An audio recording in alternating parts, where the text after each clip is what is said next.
Inside Stone's Gambling Hall in Sacramento, California, you'll find Sammy's Restaurant and Bar. Recognized for its innovative, healthy global cuisine, Sammy's offers menu selections made with local, organic ingredients. Indulgent options like truffle fries, duck tacos, artisan wood-fired pizzas, fresh salads, and more, along with an eclectic selection of craft beers and classic handcrafted cocktails. Plus, with 40 big screen TVs, Sammy's is also the perfect place to catch your favorite game. Satisfy your craving anytime, 24/7, tableside or in the dining room at Sammy's Restaurant and Bar at Stone's Gambling Hall.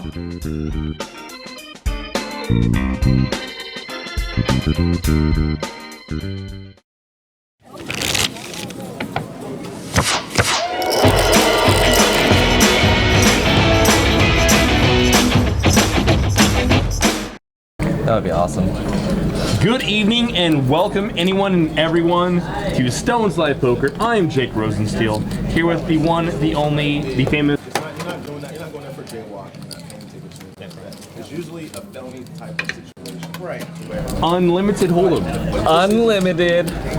We say it a lot on the stream here. For those of you who haven't ever played at Stone's, you probably don't really realize the 1-3 plays pretty big here at Stone's. Kyle, I saw you playing some 1-3 the other day. Is that censored? Is that gonna be censored? The game's game gets here. We'll put that. Game gets pretty big. I saw you cash out pretty big though. It's good. So it's not Veronica and Friends, but it is 1-3. A little bit more realistic perspective, because we all know Veronica and Friends plays more like 5-10, which is odd to say about 1-3. This being more of a normal 1-3, maybe on the tighter side of Suicide. We'll see how it goes. I don't even know who's playing tonight. Who's playing tonight? A real interesting cast of characters. A couple players who have played some 10 and a quarter with us. Some players who definitely play a 5-5, 5-10 and higher. It ought to be a really good stream. Some PLO players in the game, but it is No Limit Hold'em, 1-3. It's table stakes, Stone's Gambling Hall. It's Wine Wednesday. Pot it. Oh, Pot. Wait. It's unlimited. Never mind. Unlimited. It's unlimited. It ought to be a good time.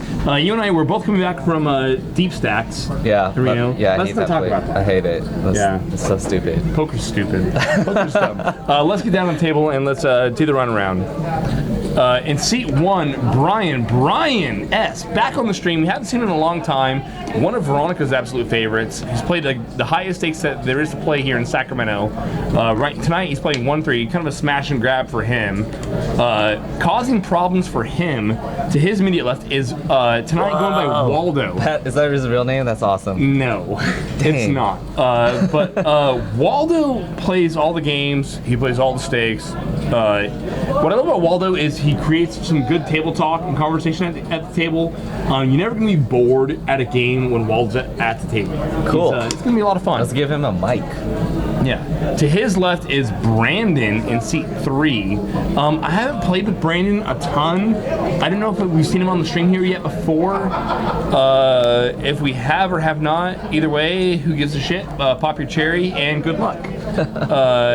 Seat 4 is Brian S., who is not at the table at this moment. Things. In seat 5 is BG, aka Big Gamble. We saw this guy play PLO last time. I really wish we could do introductory songs like they do in like baseball games when you step up to the plate, because the Bling Bling song would be perfect for BG. Dude, right? Yes. So much. BG has gears. He's going to create issues and problems for players at the table. He's not afraid to gamble it up. He's going to put you in spots, and he's going to put more importantly, he's going to put players in positions where they're uncomfortable playing for the amount of chips that they're playing with like one pair type hands, which is so good. And you can like really run over a table in 1-3 with his playing style. Advantageous for Hollywood to his immediate left. Hollywood! Why is he not wearing his hat in that picture? He's wearing a Rounder shirt though. I saw that. You can't go like wrong with Rounders. Hollywood, like, what else can you say? The nittiest knit from Knitville, levels on levels. You just called him an idiot from Nitville. I did. But he knows it. But you know what? When Hollywood learns to exploit his image, he will become like the ultimate Super Crusher 5000. Cool. Ray in the game. Is that Ray? Our Ray? That's our Ray. Dealer Ray? Sweet baby Ray. Dang it! I should have bought some Ray of is his action. truly my brother from another Look at the mother. hat, Like, dude. Look at his hat. I didn't even recognize him. He's like Crusher. He's like hiding from us. Ray and I get along in the poker world and outside such, and so on so many levels it's not even real. To his left it says Sean, we got Abe. Our Abe runs some of the streams. He helps us out in the Yeah, back doing he runs the streams tech with us, does some of the graphic work for us. He's kind of a crusher, wrecks some tournament poker, and rounding out the lineup is Mr. Darren Bradford. Darren, poker player, photographer extraordinaire. Darren in seat 9. Darren at the 1-3 level has more gears than an 18-wheeler. Okay. Let's see it. I like how he spells his name. He It's not plays kind of taggish, 2-5, 5-10, but you put him at 1-3, and Darren's like, screw it, it's 1-3. Like, why not raise every hand? It's a lot of fun. Hollywood has this card protector out that's I don't even know. It's like a statue or something. It's a pagan idol. King Jack 7 on the flop, 2 clubs, checks through, 8 of spades in turn, deuce of hearts on the river. Brian's at the best hand with a pair of 8s. Blinds through. Game's just warming up. Brian wins the first hand. $4 richer. The house made more money on that hand. Isn't that depressing? Nothing's more annoying in Probably not supposed to say that. Nothing is more annoying in a small to low stakes game than when it folds the button and the button limps. That's why I hate limping. I hate chronic limpers in this game. Raise it. If you're gonna come into the pot, raise it. If it hasn't been raised already. I'm not even mad. Like, if I'm in the blind, I'd rather the button raise and open the big, or open it than limp. Once he limps, it's like I'm put in a spot. Like it's kind of like obligatory. Okay, I'm gonna like over exaggerate like my raise so you fold. Yeah. Because I'm trying to keep money on the table. For sure. But build the pot up a little bit. Play for something. When someone limps a button. By the way, is there a straddle? I think there's a straddle. There's a straddle. So it's 1-3-6. BG on the button with 5-7 of hearts. We expect there we go. He raised. That's what we're looking for, guys. Open raise. Hollywood could 3-bet this, but he's probably too tight, and he's gonna fold. He's gonna fold. Knew it. Back to our dude Ray. Ray folded fold 4s? State jacket. Whoa! Look at this. In the Ray folded 4s. See? He must have known. Look at that's such a crazy flop. Dude, oh my god. Abraham sexy Abe A. flats queens, does not 3-bet queens, and it comes ace king 3 2 hearts. And he didn't 3-bet it either. He just called. This is so crazy. Like, especially when you're in the straddle and you pick up a hand like queens, that's the best time to raise it because no one's gonna believe you. It's crazy. Michaela. What are we drinking? Is that coffee? Sorry for the wait. Michaela. Oh man, and BG bling bling takes down the pot with a flush draw. On the side? No, I did not, but you brought me food. That's all I care about. You're Such a crazy flop. You want me to mix it? Here you see the stack sizes, sexy A. First of all, does Harlan know that he has sexy H or sexy A as his name now? Because there's way too much sexiness going on in this show now. You know Harlan's name is sexy H. You didn't know that. Okay, you didn't know that. Sexy H is Harlan, another one of our players that plays here regularly. Kind of surprised it's not in this game. Maybe it's too small for him. But everyone's just changing their name to Sexy. It's like, come on. How do we not 3-bet the blind with queens? Versus It was a straddle too. I know. And fours. queens. And okay, so small blind ace 8 could have 3-bet. Fours could have 3-bet. Queens definitely could have 3-bet. Fours could have at least flat. Queens. I don't know. It's a 1-3 game. The leveling, it's at a different level. The window's already broke because all the rationality's been thrown right out the window. Like So here we have a cutoff, BG raising again, and Waldo called. I guess he limp called. That would make the most sense. Notice the pre-flop raise is $25 too, so I think the straddle is still going around. Sexy A. I'm gonna accidentally call him Sexy H at some point tonight. Abe. Abe is crusher. He Yeah. really is. So this is a table stakes game, as all of our games here above 1-2, no limit here at Stones are.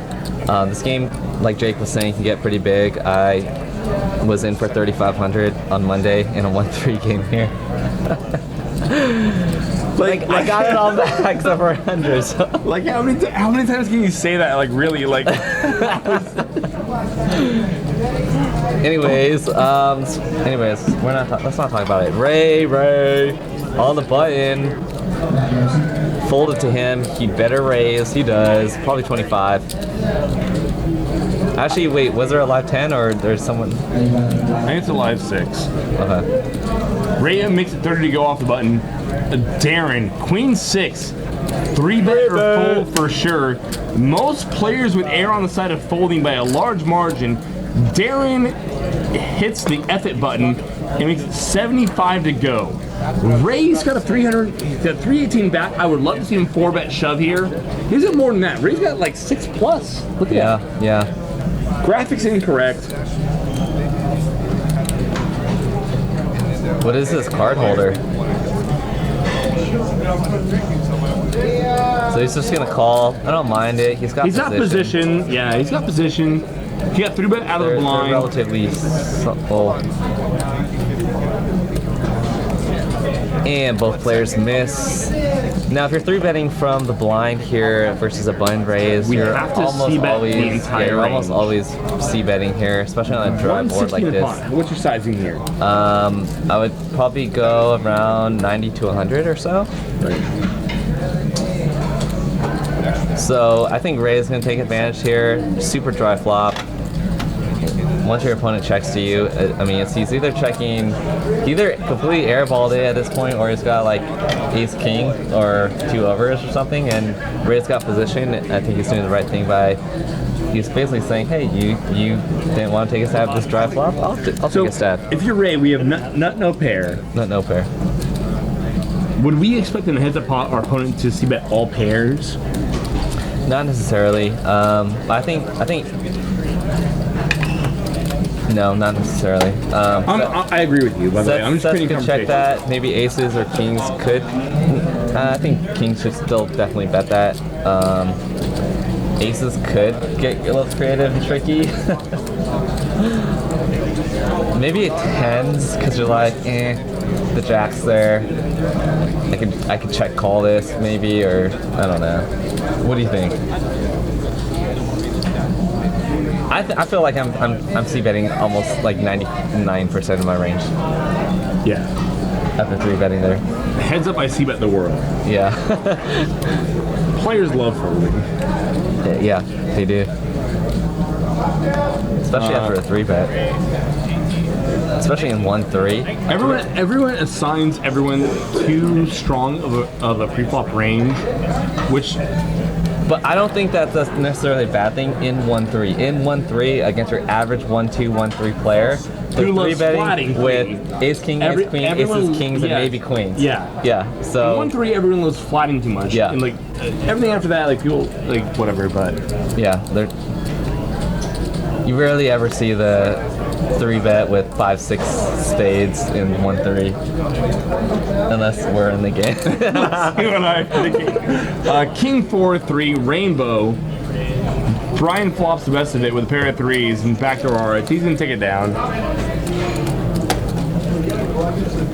So there's a delicate balance when you move when you're playing smaller stakes. Mm-hmm. So you can level yourself into overplaying poker, Mm-hmm. right? Where you're overcomplicating the game against players who are not thinking on the level that you're thinking, right? Yeah. And then at the same time, you can like play too nitty and kind of like slow everything down because you assign everyone, you give everyone too much credit. Yeah. Right. And it's kind of a delicate balance in playing like smaller stakes games to running over the game and applying more aggression than anyone and everyone's used to not playing, not putting too many like bad chips in the pot, so to speak, and where in a game where you don't really need to, when you can kind of like bet for value. Yeah, like, and especially in a 1-3 game.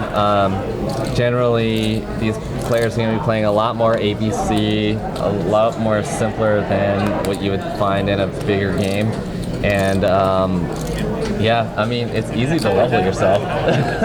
You're just like, The levels get real. the levels do get real, but It's a tough like walk, line to walk, you know, between like leveling yourself and playing better poker and letting other people like bleed it into you versus like stacking off yourself. yeah. King Jack Deuce 2 clubs.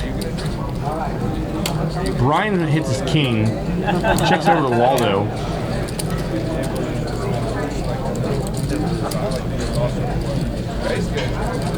Okay, so I just realized, I was like, why does it say 0% for Ray? But that means someone folded a 7. I'm assuming, right?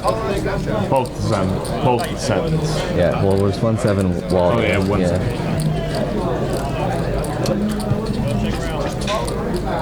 Checks through. Generally, the key to winning in a 1-3 game is basically not putting money in the pot when your opponents are betting big.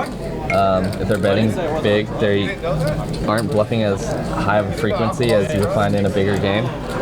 So, and we see this exhibited right here, like Jack on the turn, Randy has tripped jacks, 90 in the pot, he bets 60. He bets two-thirds Two-thirds pot. pot. Yeah. So everyone, we always want to think that players are bluffing, or we always want to kind of assign players, you know, bluffs in the range that aren't there, trying to find hands that we can beat rather than hands that we lose to. When in actuality, players are much less inclined to bluffing than we would optimistically hope that they are when we're sitting there with like second pair good kicker, second pair overcard kicker, top pair under kicker, jazz like that. And because the bluffing frequency in 1-3 is lower, you also should be calling less. Yeah, so. It makes it less fun. Yeah. On the other end of it, you can go full throttle and just pedal down and put players in really uncomfortable spots. Yeah. Some of these players are pretty short. I think one of the players is below, a couple of the players might be below 100 big blinds. So we'll be interesting to see how they play against the 200 big blind stacks. And Ray's got like 700 or 800, I think. Abe, aka Sexy A, opens up the hijack with King 7 off. Abe sometimes has set money on fire. Darren's gonna flat the cutoff Ace-2 suited. But I mean, if you're gonna play that hand when everyone's folded to you, at least raise it instead of limping it, right? Yeah, no, we don't like limpage. Yeah, We don't like a flaccid game. We hate limping. And we got a lot of spades. 9, 9, 8, 2 spades. Both Brian and Darren flop spade draws. Abe, who was a pre-flop aggressor, bricks out. He checks. Darren is going to bet his nut high spades. Brian on the button with position. Queen high spades. He can rep a lot of 9s here. Jack 9, 9, 10. Just gonna call. Ace 9, 9, 7. We're gonna see a turn. Oh, it's black. Abe would have had a open-ended. So here's the hard part for Darren here, is that Brian's flatting range on the flop is going to have a 9 in it. He can have an 8. If he's got 6, 7, he's not folding. He's trying to pair to go along with the straight Plus draw. straight draws too. That 6 is not good for the straight draw either. It's not a good board to continue double barreling on. Darren does, Brian calls. As it is, Darren actually has the best hand here. Or no, river 4. Brian river the 4. Brian might think about turning his hand into a bluff here. Gives up.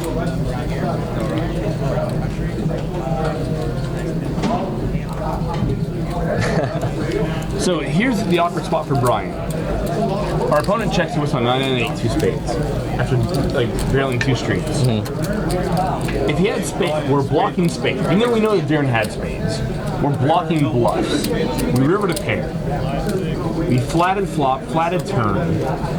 Or turn with check, check. No, the check, Darren bet, I think like 60 on the turn. So we still have all the 9s in a range. Yeah. If we're Brian. How many 9s is Darren really checking? Not many, if any, right? Because spades bricked out. Yeah. Right? I mean, the 6 got there, so like, I mean, a couple straight combos got there. But for the most part, everything else dried up. So, I mean, a 4 is gonna be good a relative percentage of the time. For the most part, I mean, we're gonna be losing to a lot of other hands. So I wouldn't mind Brian turning his hand into a bluff there. I mean, he wouldn't have got called, obviously. He wouldn't have gotten any value. But if we have the best hand, we're not making any money. But sometimes we might get an 8 to fold. Yeah. Like ace 8 might like. I think if he didn't hit the 4, he should definitely bet the river, because Definitely. even though the 6 represents the bottom in the straight, there's a lot of straight draws that don't get there. The flush obviously doesn't get there. Well, You can represent a specific 9. hand to get off there, 6-7. Right? If we want to get 6-7 to fold, it's hard for 6-7 to bet, check, call, river. Yeah. Right? I think betting might have been a better option there for Brian. Just thought. Yeah, I agree. Yeah. And I mean, he had the best of it, so checking back, he makes the same money. A raise on the turn too. Raise on the turn is sexy. Yeah. It's good. Waldo plays poker, makes money. Next hand.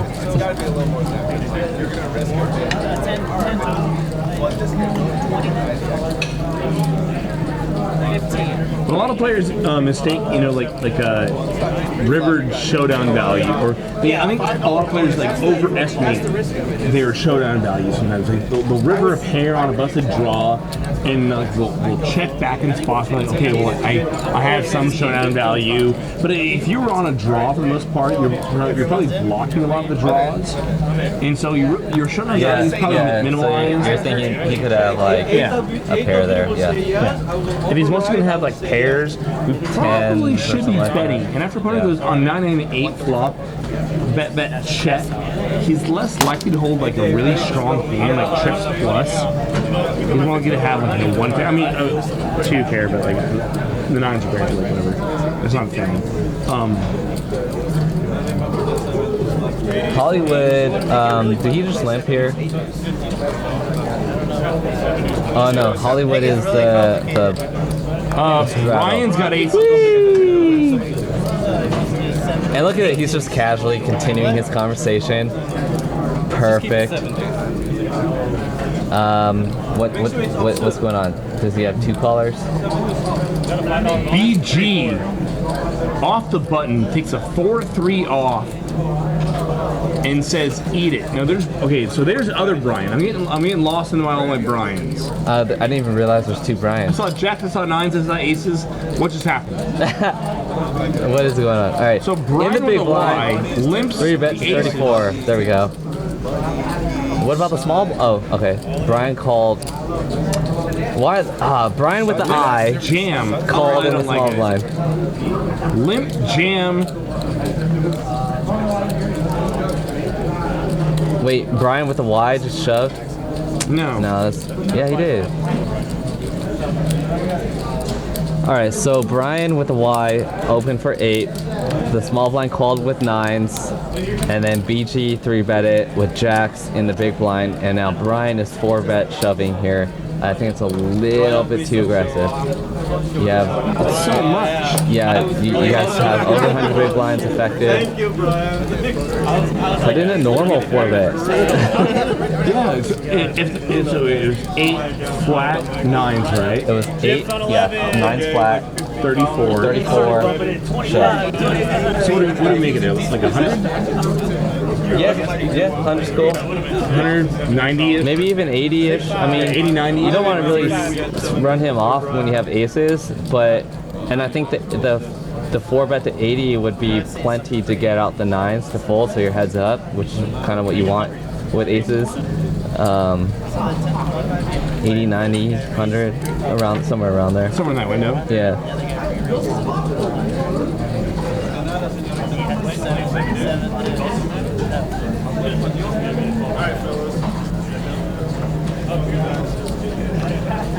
Oh, thanks for the drink. And they are drinking because it is Wine Wednesday. It is 1-3. What does that mean? It's Wine Wednesday? Half price off all bottles of wine. Right. The games get real. BG now with a real hand out of the small blind, ace queen suited. DG's been picking up some hands.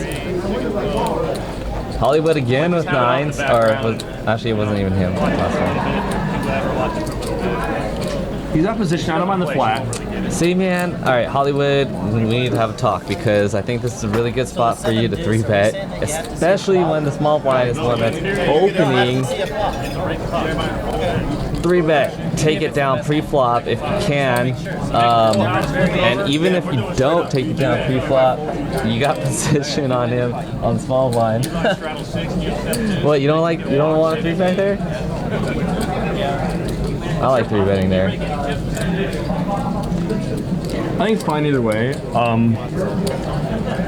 If against a standard small blind open, I probably prefer flatting. A player like BG, who's like a little bit, playing our position. Like, when we're ahead of his range, I don't think we need to be inflating pots because he's opening at small blinds, he's not folding a lot of hands. That's true. And so then, I mean, how many good flops are there really? I mean, this would be a pretty good flop for us. There aren't that many good flops with nines, and with Hollywood's image, who is super tight, that you gotta respect that 3-bet. Yes. And that gives you a ton of fold equity on bad flops. But against a player like BG, like situation specific, I think 3-betting nines is probably the right move. BG's opening range, pre out of the small blind, is a lot wider than. I agree. Yeah. So I think 3-betting is probably, I mean, that's situation specific is probably the right play to do. As it is, it's a gut shot and an overpair for Hollywood. He calls a C-bet from BG. No, I think BG checked the flop and Hollywood actually bet. Hollywood, BG check raise, dude. What? BG check raise. He went check. BG check raise to 55 on the flop. What the heck?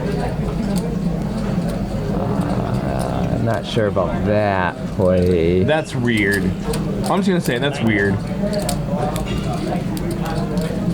So, okay. He's got a barrel, I guess, because once he gets called on that flop, he knows he's behind, right? 5, 6, 7 is not a great board for a small blind opening range. Oh my god. Just ignore everything we just said. Okay, let's go back to the flop. Flop play, 5, 6, 7. Okay, so BG is definitely capable of opening 5, 6, 5, 7, 7, 8, all those entirely middling suited connector type hands, especially in the limp pot out of the small blind, right? So when he's check raising that board, he takes like all the over pairs out of his range, I feel like. And so we're narrowing our hand down to 2-pair plus, which I feel like by c-betting, we still keep all the 2-pair plus hands in a range, plus overpair hands. Because I mean, overpairs in 5, 6, 7 versus a big blind defense range. I mean, how are we really profitably check raising there? Yeah. No, I don't like it. I don't. Yeah, I mean, if you had like 10s on the board, are you really check raising 10s on 5, 6, 7? No, it's you're weird. c-betting that. Yeah, you're c-betting, right? Yeah, even with like a hand like top 2, 6, 7, or 5, 6, or whatever the flop was, I would c-bet that because I feel like that hits the big blind's calling range pre-flop. Exactly. Yeah. We're c-betting for value. We're hitting their calling range. We're extracting money out of the pot. Check raising, we're representing a much stronger range, but we're also representing a much narrower range where a lot of players don't think about players, especially in 1-3, that they would open 5, 6, 5, 7, 7, 8, those type of hands that can really connect and coordinate with 5, 6, 7 flop. Yeah. And I mean, you're kind of like, okay, yeah, you're representing a stronger range, but you're narrowing your range in a spot where a lot of other players aren't expecting you to even have connected at all. Whereas confident players are opening those hands pre and you connect with that forward. It's just, I don't know, I don't like it. It was a weird spot. Especially when we break out with ace queen. Yeah. Yeah. That's cool if you got there though. Yeah, if you got there, like whatever. All right, so we got Ace King, button, and UTG. I'm wondering if Sexy A straddled here. We flopped a pair. Yeah, he must have, because it says raise to 6. There's no way he opened for 6. BG. We already know oh, Abe, do not fold these pair forwards. It's versus a button raise. We do not check fold ace 4 on 6 deuce 4 versus a button open c-bet. Yeah, there's definitely a straddle. There's no way Abraham opened for 6 It was there. a straddle. I forgot we have chat. Once again, In the chat. What's up, BG people is in one of the chat? more aggressive players that we're going to see in this game. He plays, bigger games, traditionally 5-5 PLO plus, and you put him in 1-3, and he's going to get a little bit aggro. We defend the straddle and we flop a pair on a 6-high board. I think check folding's a little bit too snug. Yeah, I mean, you hit it, especially on that flop. What the heck? Yeah. We think Kyle, he only has 7 Can I have spots. some of your Asian girlfriends, please? How many of them? What's your price? Shout out to all our regs in the chat. What's up? I forgot we had a chat today. Usually the chat's like on that screen or something. Right? Who's in the chat? Say hi. Everyone who's anyone. Brian picking up a nice hand here. 6-7 of clubs. The straddle is live. Brian makes it 27 to go. From the hijack. I don't mind. If you're gonna play suited connector, the best way to play it is late in position, like the hijack. And if you're gonna play it and it's full to you, might as well open for it. The flop comes King Jack Jack. Are they playing the 7 deuce game? Because Hollywood is super tight and he just called with 7 They must deuce. be, right? He's gonna get in trouble. Yes. Uh, Yes! Destruction.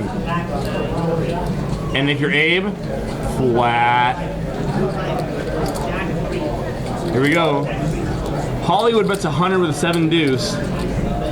Less than 1% equity. what does he need right now? He can only tie. He can catch King King, that's it. 8 of diamonds comes off. Is he gonna give Hollywood up? gives up. Yeah.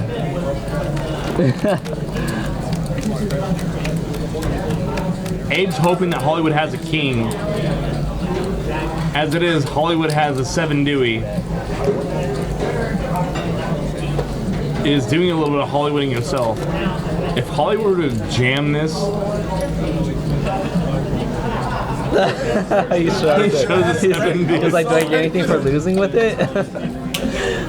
oh my god. You know what, Hollywood so can't lose it. they're playing $15 a person in 7 days. $15 a head? Yeah. I love it. According to my sources in the chat. $15 a head, 7 Dewey. And here's the thing, I like the way that Hollywood played it. Flatting and then putting the better flop. I mean, generally, you can go like over aggro pre and try to take it down that way, which I think it's easier to do that way, in my experience. easier. Which is why when I play 7 deuce, I was trying to put in the flop prerequisite that you have to see a flop. So I think it forces you to play more poker. Yeah, Know what I mean? I guess. On the other end of it, it's Wait, did he just flat though, or what happened? Yeah, he's flat. He just flatted. If you play it without a flop a 3-bet is so strong there. it is, especially from Hollywood. Yeah, On the button, I know. right? Sick.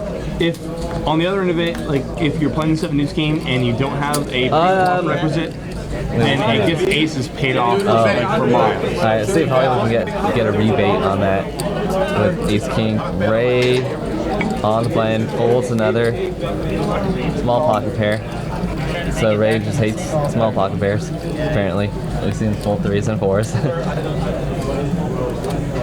Darren does not want to set mine for shitty prices.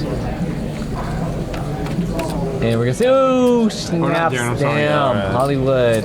Ray. Hollywood, rest in peace. Good game. Night night. And Darren's gonna lead for half his stack. He bets 100 into Hollywood. He leaves 41 behind. Darren, it's all in from Hollywood. And Sexy H has top pair, but two opponents have already with a lead gone. and a shove. Yeah. We have backdoor hearts, but we really need a lot of hearts. You need a heart or a 7.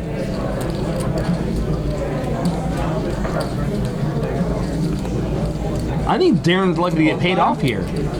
Yeah, I think here he got paid off. I know. Hollywood already It's like, called. Unless Hollywood pulls a miracle. mind you, if I was sitting there with Hollywood's hand, I'm probably just like jamming too. Like, Yeah. okay, like you It's only jam. $41 after he bet There's 2 100. spades on the board. Oh, You might think your opponent. That's a good card. No. You might think your opponent's just Right. like stepping on a flush draw. Yeah. On the other end, okay, on King 9 5s, Queen Jack, Queen 10, spades, there are 7 8, 7 9. I guess there are some straight draws that might give you some Queen loose Jack, action. Queen 10, Jack 10. I don't know. Yeah, Spades. but it seems like to lead half your stack. It was more than half. It was like he had 141. He bet 100. That's like 2/3. Better than 2/3. If everyone like folds there, and you're Darren, you just like walk outside, like put one in the chamber, and just like right Yeah, there. that's what I would do. Give up on life. Chips, please, on 11. It's not like I think you're. I'm okay with it. I guess you just gotta figure like multi-way, like someone hit a king or hit a draw or has spades and it's never folded. I think there were 4 players to the flop. Man. Note to self, 4. fold versus Darren's donking range. I mean, against 4 players though, it's not necessarily a donk bet because It's not. I mean, if we're automatic deeper, that if everyone's like way deep there, if everyone's like 800, like 1K plus deep, and we want to lead into that board, that's one group. Okay, like someone's gonna look me up here. Someone's gonna play back at me. Maybe that's something like where we can like try to like have a donking range where we balance like sets. But when you're leading out for 2/3 of your stack, it's pretty strong into 4 players. Yeah, you just get like you literally need Ace King or Ace Queen. I mean King Queen maybe there. Yeah. Yeah. Maybe like Queen Jack, Queen 10 spades calls you, like, but that's really it. Flush draw for Brandon, Poker. and he gets there on the turn. Brian with the Y pairs the 7, and he's thinking, I got 2 pair here. Maybe no one has a king. It was checked around, but now he's definitely hating life. Straight Floosh, welcome to the chat. We are streaming 1-3. Back guard for Brandon, by the way. We are streaming 1-3. No limit hold'em, by the way. Everyone gets a chance to be streamed. This is an equal poker room. Equal opportunity Poker room. Except I don't know if we have 1-2. Not on the screen. Yeah, never. Never. Oh my god.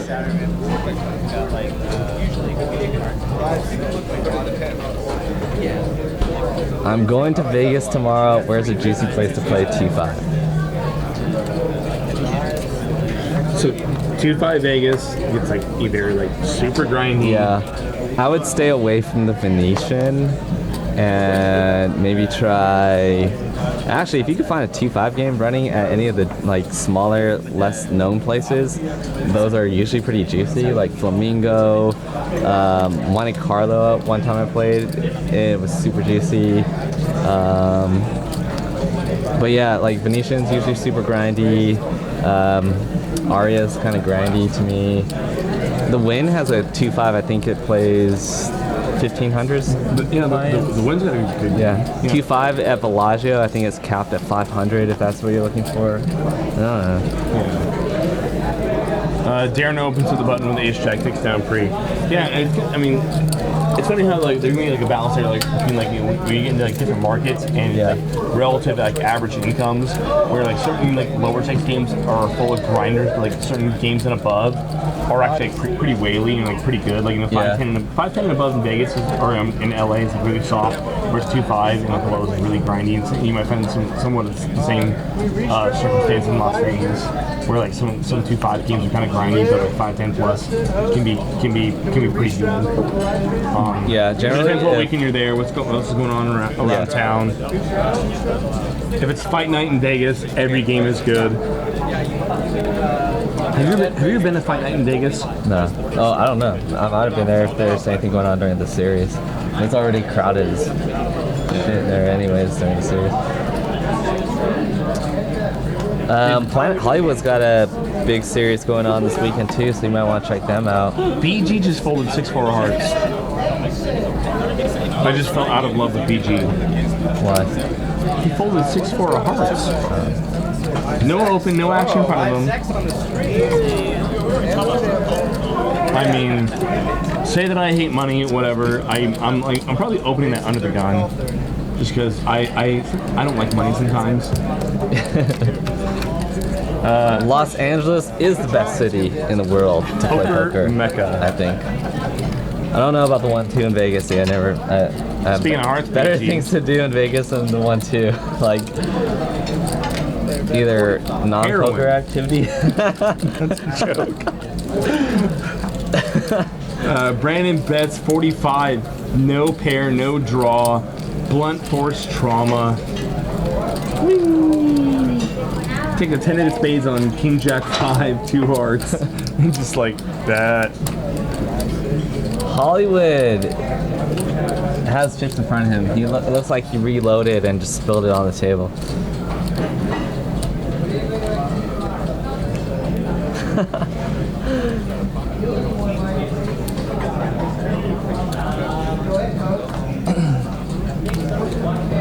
Sexy A with ace queen offsuit.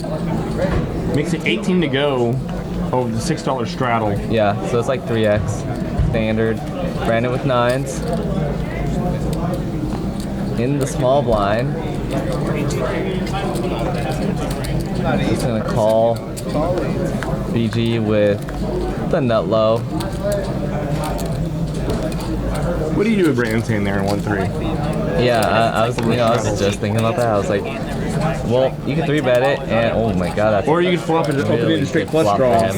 and just pile in the chips. Yeah, you get 3-bet it, and then you're playing a kind of inflated pot out of position if you get called, because we know that in 1-3, a lot of players aren't going to fold to a 3-bet.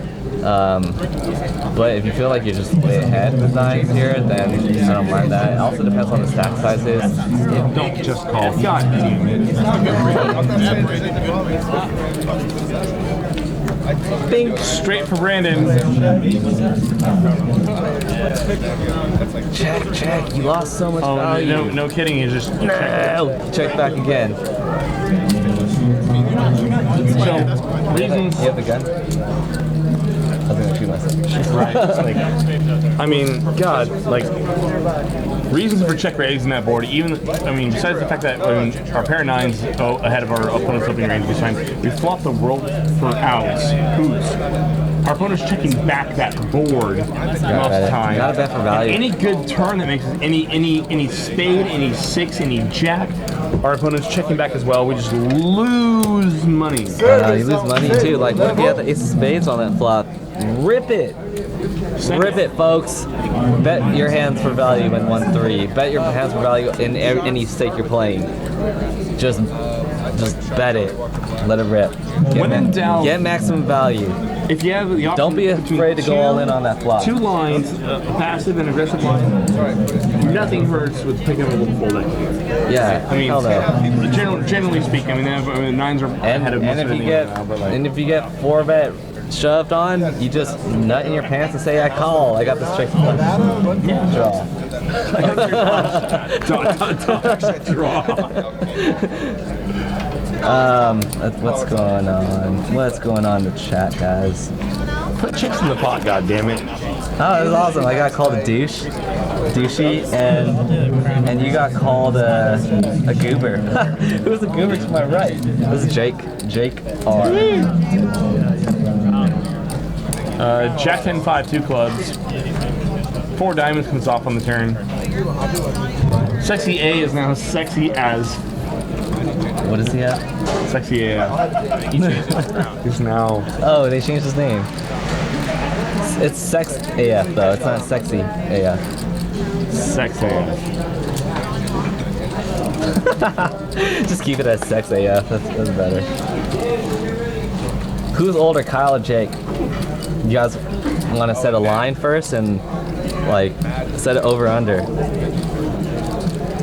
and then like how many years difference plus minus one. Put some plus don't two. just like ask questions without putting money on it. Like no one wants to like give out free information. Put money on it. That's one of the table the other day, like asked me like how it was, and I said, well, how much are you? Or two girls were like, well, how old are you? And I was like, well, how much did you guys bet on? Like, well, we didn't bet. I'm like, well, okay, like, you're not selling me really hard here. Tell me that someone's like mortgage payment is in question, and then like we'll divulge free information. Like, Jake is older where it counts. wow. Club battles. Brian opens up the button to 20 with ace 10 of clubs. Is that a 3-bet with BG is 5-4? going to 3-bet it. to 75 with a 5-4 because BG's got gears. It's a button open. I love it. You can have any two fucking cards here. Yeah, and it's gonna work. Yes. Crazy. And we get rewarded for aggression. Or you can 4-bet there too. So I mean, depending on like the level of the game you're at, like your hands under rep with ace 10 suited on the button, right? Because like we're opening so much trash on the button. So like our hand ace 10 suited is actually like under rep there. We can probably flat. And we can't be in love with the small blind like 3-bet. But I mean, depending on the competency, the more competent the small blind is, the more we should be flatting those hands. Because like, the nittier he is, the worse he is, the stronger he should be. The more competent player should be recognizing and attacking like a button open. So like the lighter he can be. Know your opponent. Suited against a player like BG is not the worst hand to take to a flopping position, right? No. Not in a 3-bet pot. Have I ever played at the Players Casino in Ventura? Negative, but I've heard about it. I think I've heard it was good. Have you ever played in Ventura? No, I have not. I'm trying to figure out what the hell happened here. A was trying to fade the rake and open up the jack deuce off. Darren defended 6-5 off. King Queen 5. Pretty easy call here, I feel, for Darren. We got a pair. We have position. Or we could just raise. Click back raise. Nice. Because reasons.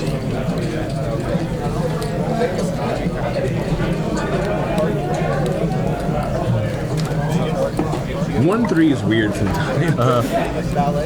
Like we're talking about levels. It's kind of interesting. It's more interesting than watching the 1-3 here stones because it can play so big. When you get some like smash it like 2, 5, 5, 10 players in the game or players that play 10 and a quarter plus 5, 5 PLO games, and a juicy 1-3 will go off, and so you get these players mixing in the game because like how much money there is on the table, and they get players that are then they'll play that are like normal like regular nitty like 1-3 players or 1-2 players that are like come up to play 1-3, and you get like such a diverse spectrum of like poker minds or lack thereof at 1-3 here. It's worth it. The levels are real. And because it's a table stakes game, sometimes it's a 1-3 game's been running for a while. That there's more money on the table in the 1-3 game than there is in the 2-5 game. AKA Veronica and Friends. Yeah. Other non-VAF games. Has anyone ever fell out of the seat drunk? I've seen it before. I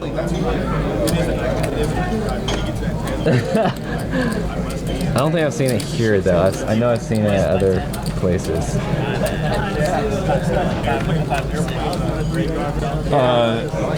5, 6, 6, 2 spades. Darren out flops Brian. 6, 6, 5. He's gonna go ahead and lead out anyway. Brian probably feels his pair of 4s are ahead right now. Yeah. Counterfeited. Counterfeited. He now loses to any card in the deck. He's ahead of deuce 3 of spades. That's what Brian is ahead of. And now he's not. Bad turn for Darren.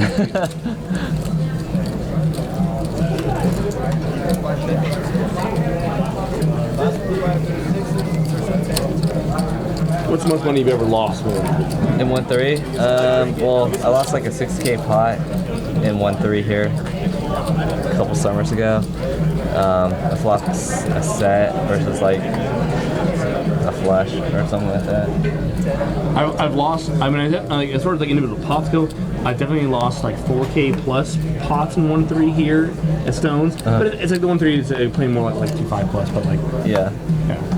No, like I said, sometimes the games are because to start a 2-5 game, max bind is 1K, but then it turns to table stakes. So if you're already at a 1-3 game where like everyone's sitting with 2 or 3K, then it doesn't make sense to go switch over to a 1K bind if you'd rather play deep. No.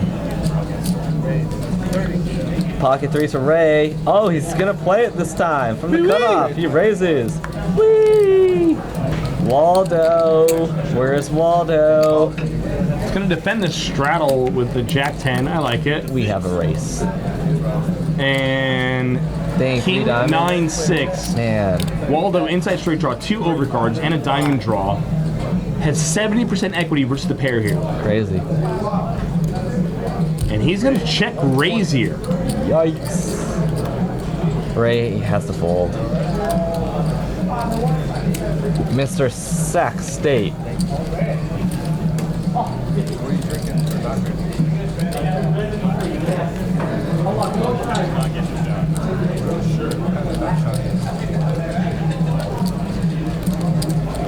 What's the most money you've ever made? In one session? Sure. Like One 20 pot, one session. like probably 2,700-ish. Maybe. I've had a few sessions where I made over 2K in it. Good sessions. Yeah.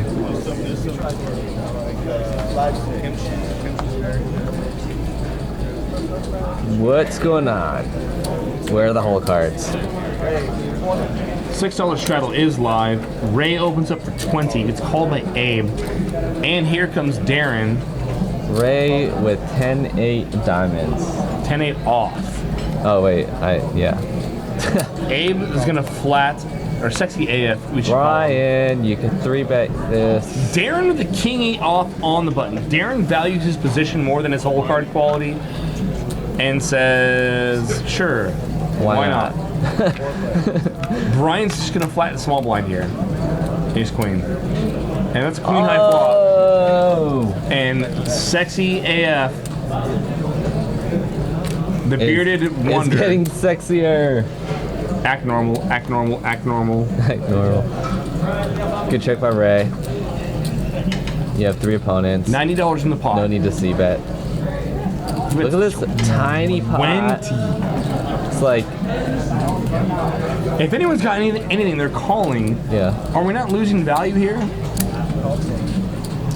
What hands are we keeping in for 20 that we're losing if we make it Yeah, like I would have bet like that we're like 40, 50 there?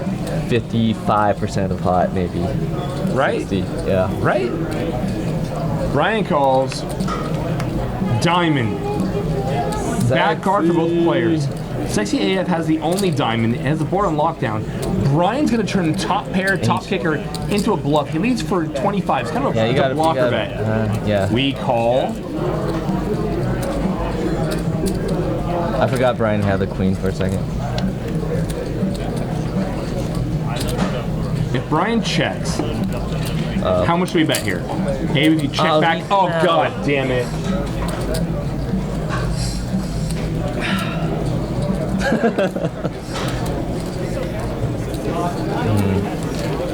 Yeah. A lot of hands there that are He's calling you. never checking a flush. He's never checking a flush. Yeah, and if you get re-raised there, then you can reevaluate. He's Like, never made 25 with a flush. Yeah, Queen Jack is always paying you off. Ace Queen, King Queen, maybe even like Ace Jack with an Ace of Diamonds or something.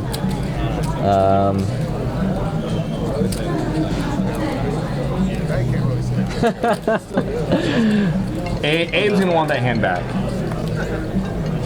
Abe's gonna go back and watch this, and Abe's gonna come Love back that we here. ripped it. Abe's one of our tech guys. He's gonna come back here and just edit that. Edit it. it won't make the YouTube channel. Oh.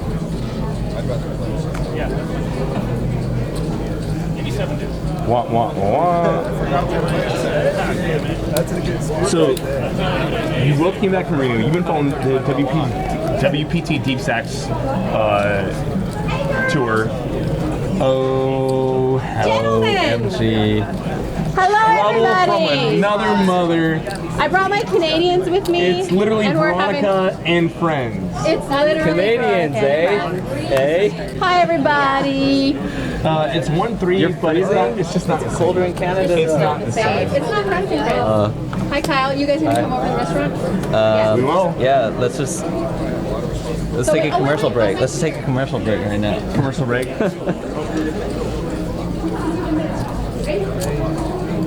Veronica and Canadians. Veronica and Canadians. Sobriety will suffer tonight. So there's at least 3 Canadians at the bar tonight, guys. You come in like Teddy Roosevelt, like riding a moose, and they're just like so like prime time and ready to go. Oh, that's a cow. I thought it was a moose at all. Hollywood. Abe's gonna make it 18 to go here with the ace-7 of hearts. Brian's gonna 3-bet the cutoff with a 5-3 off. Hollywood, who limped 6s, is gonna tip the dealer and fold. And action over to Sexy AF. Now, if we're in position here, I think it's kind of a 4-bet or fold spot. Out of position, I don't like flatting here. Yes, we have an ace blocker, but if we flop our ace, how much value are we really expecting out of our opponent if he's got a worse hand? Not much, I feel. He's going to go ahead and defend his open anyway. King 8 deuce, 2 diamonds. Check bet fold is kind of what we usually see in this situation. There's the check. Brian's got a C-bet. Brian's going to see bet the entire range and 3-bet pot heads up. We talked about this over there. It is the correct way to play this hand, and it should work. And there's the fold. Check bet fold. I mean, you can see the shit coming from a mile away. I mean, what are you going to do here? I mean, if you flop hearts, we can check jamming it and start flipping a coin with some like top pair type hands. But I mean, arguing that our equity is not like amazing. You're really hoping to just flop the flush or like a flush draw, and that gets tricky even playing it out of position. I mean, we're blocking the ace scraper like though. If we flop our hand, we're never like getting. If a lot of chips are going in the pot, we're never like way out in front, right? Yeah. On an ace-side board, the kings never just like loses their mind there. Unless they've had like a lot of drinks. A lot of things. Which is definitely possible here at Stones in a 1-3 Drinks game. are in, it's Wine Wednesday. Drinks are always in the range. Drinks are always in the range. Darren, pocket tubes. This is a winning hand tonight, guys. Makes it 13 to go.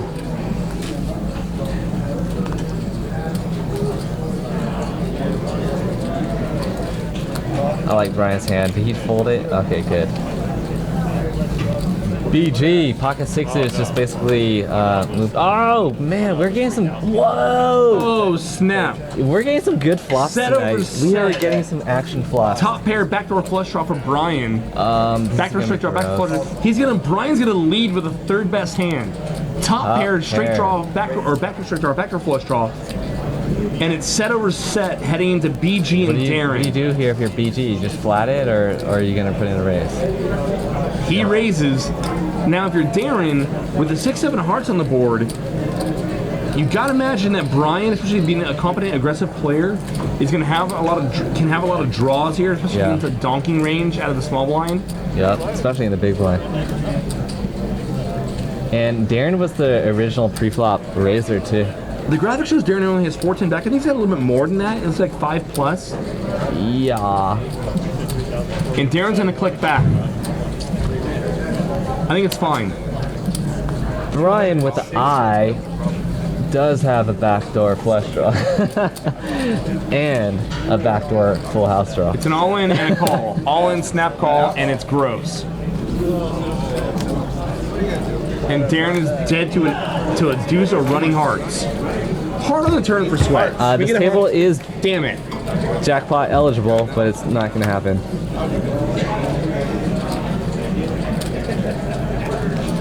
Gross hand.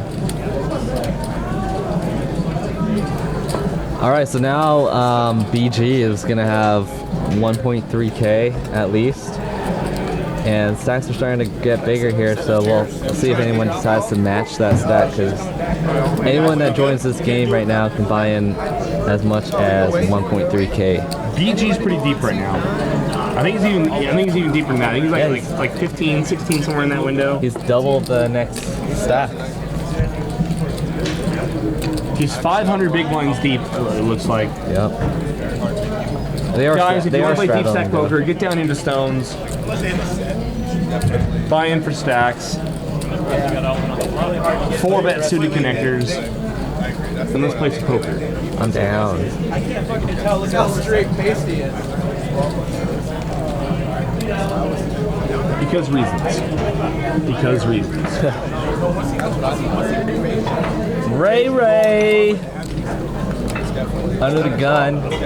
There is no straddle on this hand. Ray putting on the glasses. Just a fold. Sexy as friends. Don't tell anybody how to do that. No, I'm not.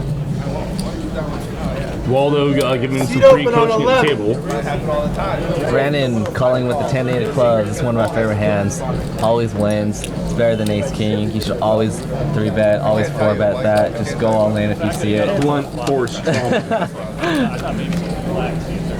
I mean, you're blocking pocket 10 and pocket 8s. Yeah. So, like, why not? It's two of the best hands to block. Those hands always hit sets, so. King 6-5 rainbow. Check. Queen of clubs on the turn. Brandon flush draw. And now Sexy AF is going to protect his equity with ace high on the turn. He bets $12, and we should see a raise here out of Brandon. Just gonna call.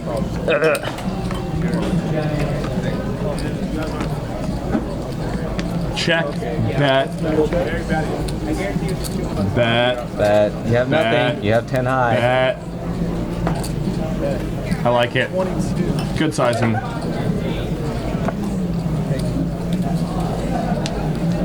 Do you feel like you see this a lot in 1-3, where players who have a draw on the turn, they just call it instead of raising? So a couple of, especially when the pre-flop raiser checks to you. Yeah. Especially when it goes, well, it didn't go check because It would check. Sexy AF led the turn here. So, but if No, Sexy AF, when it goes check flop and then lead turn, I mean that's a whole different dynamic. yeah. So if you're I mean, mind you gotta think of like what are your value hands that you would check back raise turn with.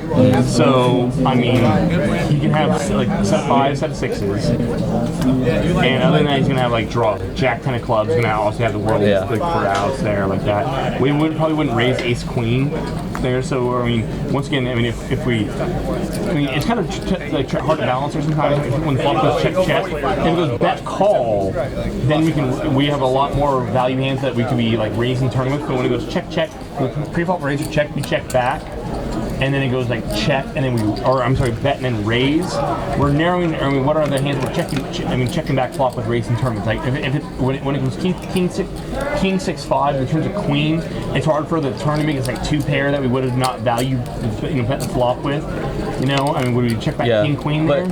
What if Sexy AF had checked the turn there too? Do you think he would have checked behind, or do you think we bet. Yeah, he should bet. I'm saying. So do you feel like you see a lot of players checking draws in general though in 1-3? Yes. Yeah, when they shouldn't. Too many. Yeah. Too many. Now the hard part is like so once again going back to that hand, it's I mean I say raise even though it doesn't make a lot of sense. Like we're only good at saying like pretty much like when the queen comes off on king 6-5, turn queen, brings a club draw. I mean would we check back king queen on the flop?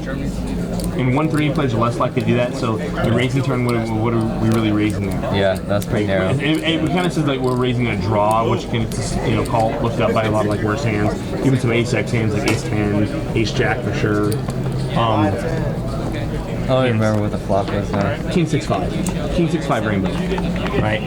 If the turn's a 7 of clubs, I think a raisin's definitely better for sure because it might check back at 6 there, and if a turn comes to 7 of clubs, we only picked up a flush draw. We could kind of like raise there and like say that we like, hey, we like turn 2 pair. We might have to check back some 6s where raise 2 pair. No. Oh, we have a pot developing. Sorry. Yeah, we have a pot developing. I had a bad habit of getting involved in like 3 pots ago. Why did Brandon not 3-bet it? Wow. Actually, if I'm Brian here, I don't mind a 3-bet from Brian here too. Brian should 3-bet. Brian with a doubt, take the Y. aggressive line. Yeah, dude. Also, your hand's really good though. It flops really well. It does, but out of position. But you're out of position. If you're in position, I definitely like. You can flat. Yeah. Flat. Yeah, I like flatting more in position than I do out of position. Out of position, I prefer 3-betting. Deuce 4 6 2 clubs. I would rather saw 3-bet by Brian, but reasons. Did Waldo check this flop? He did. What? Why would you check that flop? Why check that flop, bro? You were the pre-flop aggressor. Because Brandon's been playing really tight and cold called a 3-bet. That's why. No, he didn't call 3-bet. It was just a open to 35, and then Brandon called. Brandon never 3-bet. Waldo never 3-bet either. It was just a open to 35 because of straddle, I guess. I guess it's a pretty big pre-flop open though, but still. If that's the fact, then that's weird. Then checking 10s on 6-4 deuce is strange.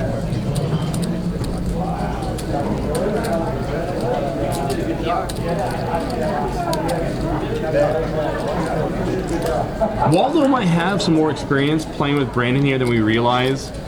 He might be more in tune to his range as far as like pre-flop sizing goes. Because you see Waldo, I mean, he apprehensively check called 10s on 6-4 deuce. Now it's check calling 10s again on the 8. Yeah. 7 of clubs. Got there straight. Should go there. check. It does. Poker's weird. Yeah. That was definitely a weird hand. How many hands did I talk about the King 6-5 for? Like 11 hands, 10 hands, Wait, what? 2. For the hand before this one? Yeah. That we're talking about? What was One the question? hand. What was the question? How many hands did I talk about the King 6-5? A while. How many times? How many hands? Like in this range? Wait, what do you? Stop. I'm confused. What are you asking? Just put it away. Serious. We're commentating 1-3. We gotta like level ourselves in commentating like 1-3.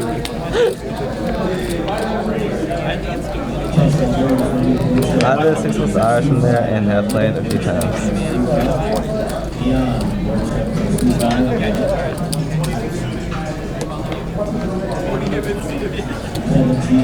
Man, I'm kind of tired right now. I need some caffeine.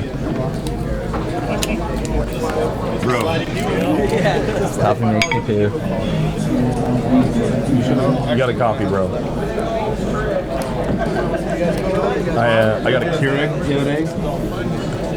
Love it. Yeah, that's pretty cool. That's legit. They're pretty cool. I don't know how they use it because I just seen them. I don't drink coffee. It's hard. Like, rule number 1: don't ever eat anything in my fridge. 'Cause I never like make food at home. I'm pretty sure there's just a couple like science experiments like growing in my fridge because I only ever eat at the carb room. Yeah, same here. Same here. But I will do coffee in the morning sometimes. If Yeah, I'm I got, like- fortunate to wake up early enough to have coffee. Usually have a little bit of fruit laying around on the counter.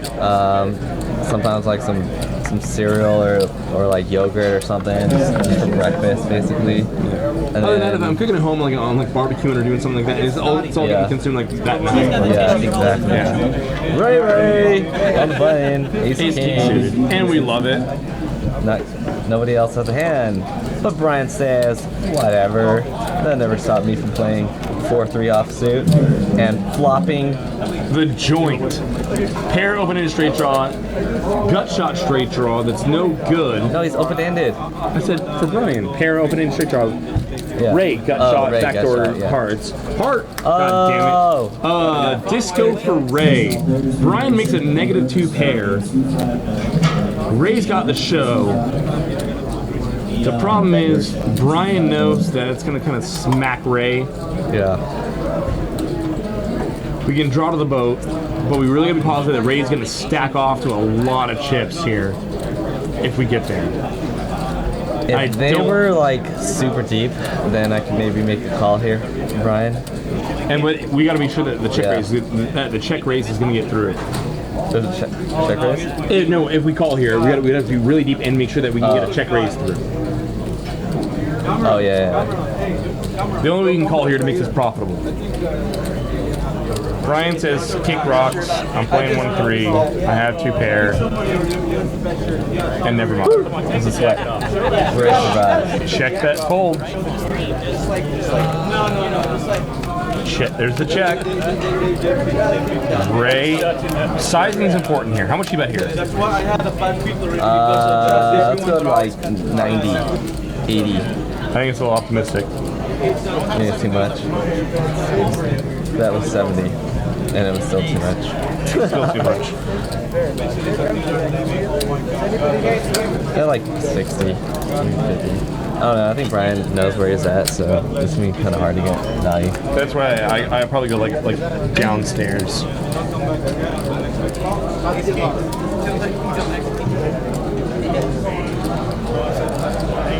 I love you, Paul. This episode goes until 10 p.m. Pacific time.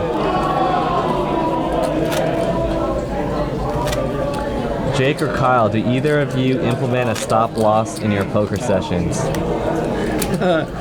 I was in for 3,500 the other night in a 1-3 game. What's it like being in for like 1,100 bigs? Feels pretty shitty. Oh my god. But yeah, generally I guess. I've been in for 700 bigs in bigger games and felt nauseous. And but you think that like relatively how bad you have to run to be like in for 11? It's stones. Well, I wasn't stuck that much. I was just in You're for in that for that much. much. No, I get it. No, I'm not. Okay, so like, so like in reality, yeah. I mean, I've got stacked, and you bought when the game's like 300-400 bigs plus deep, and you reload for table stakes. Yeah, you're in you're in 800 to 1,000 bigs. You're not stuck that much. I get it, but I mean, as far as like stop loss goes, stuck wise, I think I was stuck like 27, 26. Yeah, that's stuck. 100 in a 1-3 game. That's pretty tough. I've been on par. Yeah. We've all had those nights. Yeah. And by we've all, I mean you and I. But to answer the question, I think it's definitely a good idea to have a stop loss, but that it really is kind of player dependent because number one, your bankroll should be considered. How many buy-ins can you go in one day? Here's a fun spot. Also, go ahead. Oh shit, we have flopped Bottom the set on an all diamond board versus 4-3 again. That's Brian's favorite hand. Let's see what happens in this hand first. BG is one of the more aggressive players at this table too. Yeah, okay, that was fun. Check that. All right. Other thing to consider is like how tilty you get and game conditions. Like if you're someone that is going to feel the burn and start tilting after you lose a buy-in or two, then it probably would be better to just make a stop loss after 2 buy-ins and come back another day. And then I feel like if you don't tilt, then it doesn't matter. As long as the game is good, we can keep barrels. It's kind of like the mental policy I try to adopt. Mind you, I'm not trying to say that I don't tilt. Ask some of the players here in town; they'll tell you that. Oh yeah, no, Jake will tilt. But like if the game's good, I feel like you should keep playing. Yeah, as long as you can approach it like, hey, I'm gonna approach it just like you walk into a brand new game. Hey, there's like 5K on the table. I'm gonna I'm gonna like load for like $3,000 or like whatever, and play poker. As long as you don't think the fact that you're in for 7 or 8 sometimes. Yeah. I mean, then that's good. If you walk up on a really good game, you should play, right? Yeah, for sure. 100%. If how deep you're into the game, if you're chasing losses, you're trying even to if get the even. game's good and you're playing bad because you're tilted or whatever, then you should still if you're playing bad, but if you have control of your mindset, whatever, and the game is just juicy, and you can afford to play it, then play. Yeah, the dictating factor should be how good the game is, whether or not you think that you have a positive expected value by playing the game. And I mean, if you're up $1 million and the game gets bad, you shouldn't keep playing. You know, if the game's bad, the game is bad. You shouldn't play. Keep in mind. But then again, we all like to break our own rules. Yeah. Like not playing dark side games. Some of us just have to break our own rules. He doesn't like you anymore. No comment. Rebuild Jake. What are they talking about? They call him Rebuild Jake. You have to sometimes. Stop loss. Yeah, when Bank of America sends me the unusual activity text. Oh God.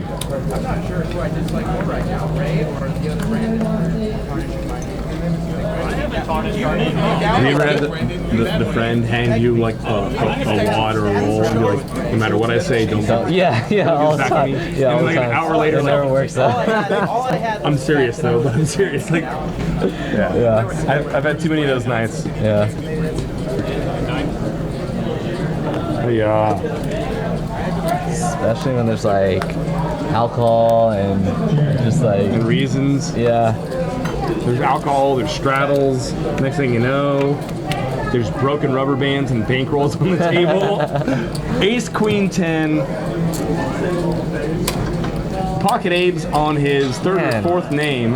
Yeah, for real. Hits the ace. Brandon is going to dump the fives.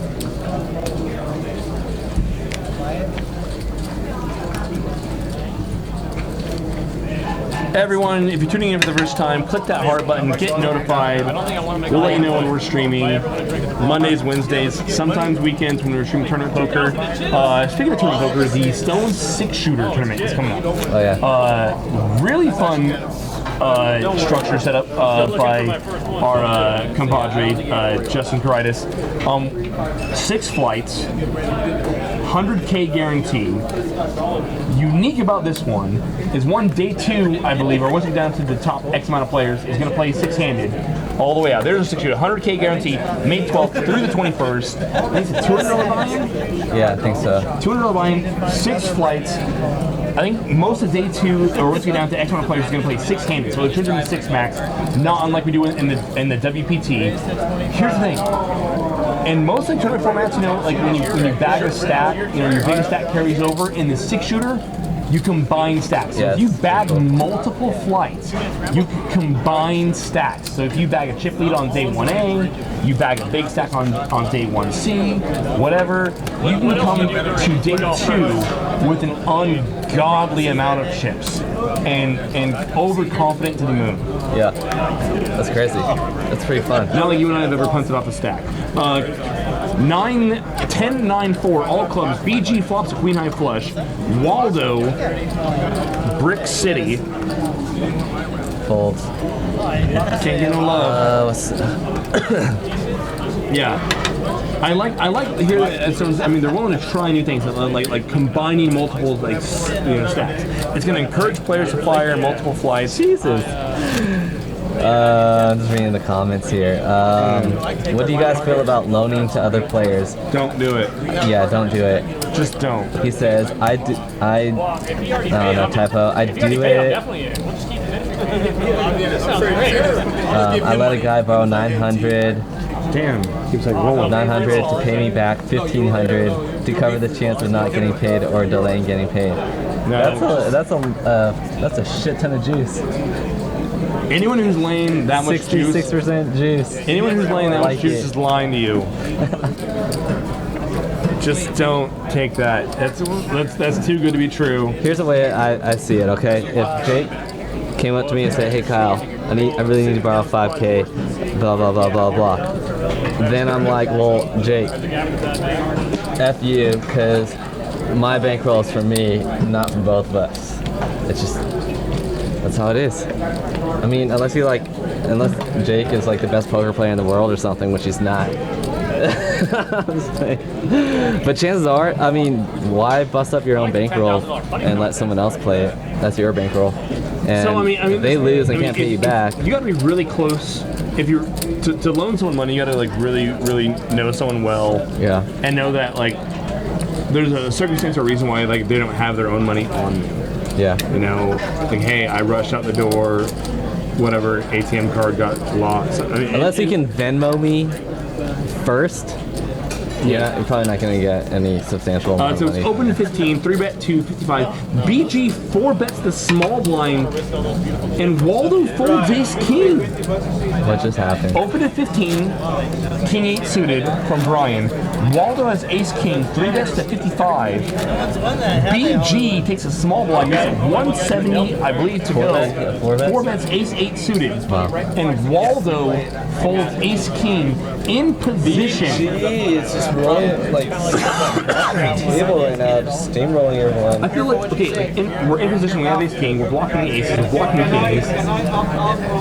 Flattings are minimal option. Waldo has what, 400 behind? I think 5-bet rips pretty reasonable to me. But then again, I believe in blunt force trauma. Yeah. Oh, Waldo just pulled more chips out on the table too, so he might have had. Dang, did he have less than 400 then when that happened? Because I would have ripped If he had less, he definitely should be like 5-bet ripping. Was it suited? No, it wasn't. But it's PG is like super aggressive at the table too. now you might think, okay, like yeah, he's aggressive, but he's not like 4-bet junk out of the blind aggressive. Yeah. But still, we're blocking the top of his range. I feel like you just like shove it and let poker happen at that point, especially with our effective stack size. I actually don't hate this 1-3 game. This game is a lot more exciting than a lot of our streams that I've done. Hollywood makes a parent before. pressure out, yeah. And the 1-3 game here, I play it a lot here. It's actually a very good game because it plays a lot bigger. Think of it as a 2-5 game that sometimes plays like a 5-10 game, but it's just way softer. Yeah. Softer minds, bigger stakes. Yeah. Stone's Gambling Hall for the win. And it is Wine Wednesday. Yes. If there's a night to be playing cards here in Sacktown, come on down to Stone's. And Veronica's here. How much trouble is she causing right now, do you think? She might. On a scale of 1 to 11. Did she get kicked out? You know what? She might have. So I was scheduled to commentate last Wednesday, and she was scheduled to commentate today. But then she asked if we could switch because her friends were coming into town. Her Canadians. Yeah, she wants to hang out with them, and then she still ends up here. It's like she can't get away from this place. They have casinos in Canada. It's not like your Canadians have never seen a casino. But is there really another room like this? I don't know.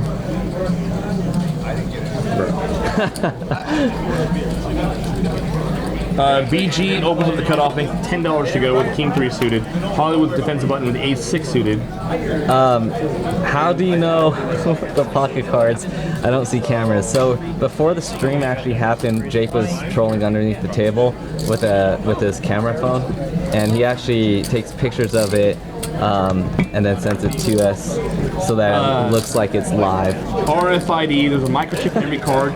Those little diamond placards you see, or the diamond place marks you see in front of every player, has an antenna underneath the table, and it picks up the radio frequency, apply the cards, pitches it back to the software. We're on 25 minutes away. Is that V? Where is that is? It's in San Jose. We need to go eat there. Sorry, just a little Snapchat food porn.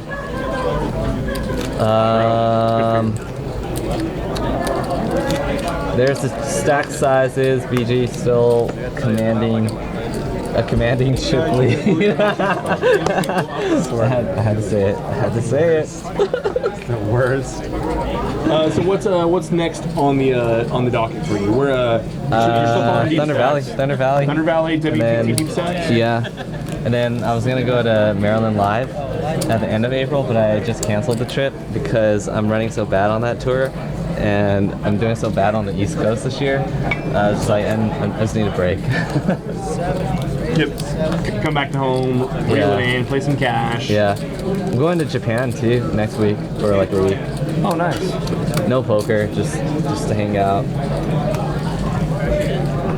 drink some sake, pull some origami or some shit. I don't know. What do they do in Japan? Oh my God.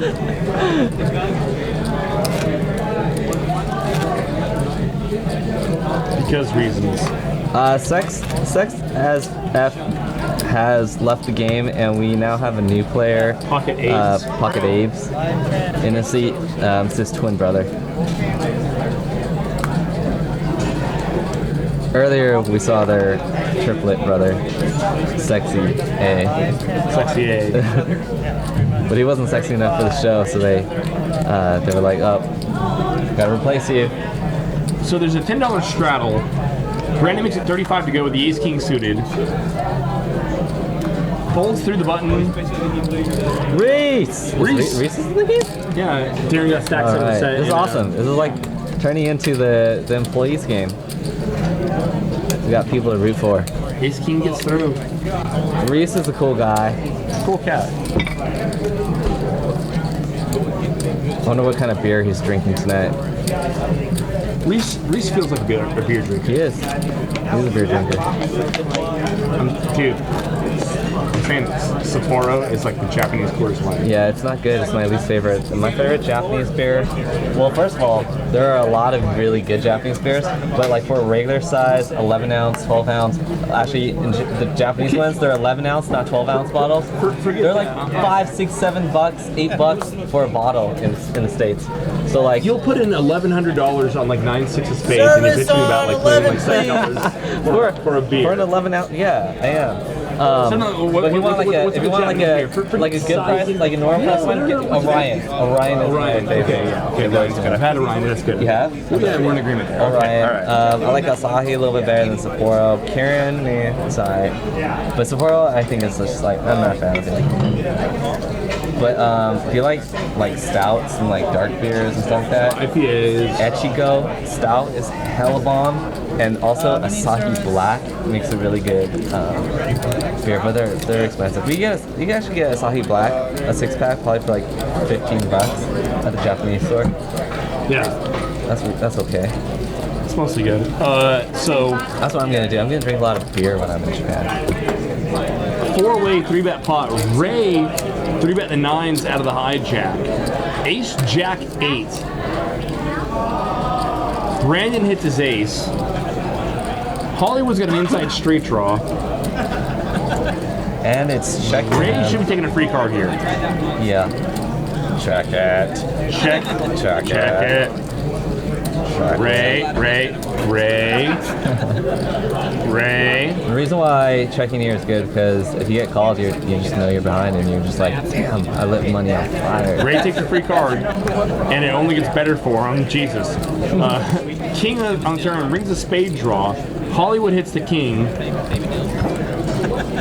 Pair of kings, straight draw. Ray says kick rocks. 9's no good here. That was good. That was a good turn card for Ray. It makes it easier for him to fold. Yeah. Brandon's got a pretty easy check call here. He's hoping it goes check, check, river. He's got no kicker to play with. 6 comes off. If you're Hollywood, you have to flop check through. Yeah, I wasn't see how that next. Was it did Brandon check? Oh yeah, went checked around Check on through the flop flop, and the turn. Well,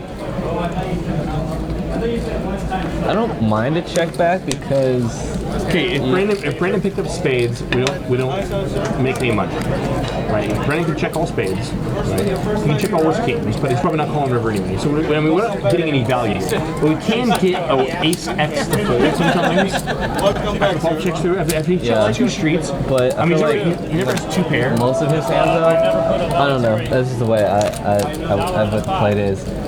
If he checked the flop and the turn, I'm thinking my king is good here. He checked flop, turn, and river. Yeah. it should be good. If it's not, if you check call flop, you check flop, check call turn. If he ever does that, and we're never want to get called. We never want to get called, right? But we sometimes can get ace X to fold. No. What do you do if you're ace 9 with Brandon's spot? But I think ace X. There's only like a couple hands in his range that are ace X. He'd be calling with the jack. He'd be calling with a weaker king. And those hands aren't a lot of draws that miss, which aren't calling. So there's just like not a whole lot of worse hands necessarily. Well, no worse hands are calling. Never. That's not in the discussion. But getting ace X to fold. That's where I'm going.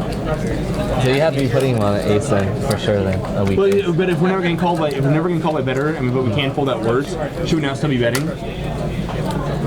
Because we win the same by checking back. If we're good, we win the same by checking back, then betting. But we do gain in spots where we get ace X to fold. That's true. I see what you're saying. Mucho? Yeah. We'll fix the run battle. 8 of diamonds comes off on the turn. Brandon still with a hard draw. Ray hits his 8. 5 of clubs, river. You think the ace is calling, the weak ace though is calling though after you call the turn? That's you call the turn bet. You check all turn, but I think if you bet larger there, it's gonna be hard for ace 7, even ace 9. So if you have ace 9 on ace jack turn king, if you have ace 9, you probably check flop, you probably check all turn. River, your opponent that's big. Yeah, it has to be a pretty big bet. We're beating spades. If you have ace 9, we can pick off busted spades, but other than that, everything else is 2 pair plus it's value betting. It'd have to be a big bet. And I feel you don't go large. You don't go like small there. It had to be a big bet, but I don't know if I like risking that big of a bet on a hand that already has a lot of You don't like risking that much. How much? On a hand that has showdown value. I don't know. What do you guys think? I don't know. I see what you're saying though. I see what you're saying. Maybe I'm just infatuated with turning like just in case into bluffs. I turn marginal, showdown value. I think players sometimes overestimate showdown value. Yeah. I think ace X is some of my opponents like check call range. But it's even hard for him to on that board to check call 2 streets, 2 later streets. Yeah. Maybe you go smaller with your sizing. Make it look value-ish. Yeah, half pot. I don't know. I'm just creating some conversation here. I think checking back's fine. I think checking back's fine. But I wouldn't mind, betting the handle. And we never want to get called. Yeah. Because like I said, worst hands are never calling, but sometimes we do get ace X to fold. Why is there an empty chair at the table? Was there what? Someone said there's an empty chair. Player got up to go take a pee. Speaking of the devil, I'm going to go see a man about a horse. Okay. And you hold down the fort. I'll be right back.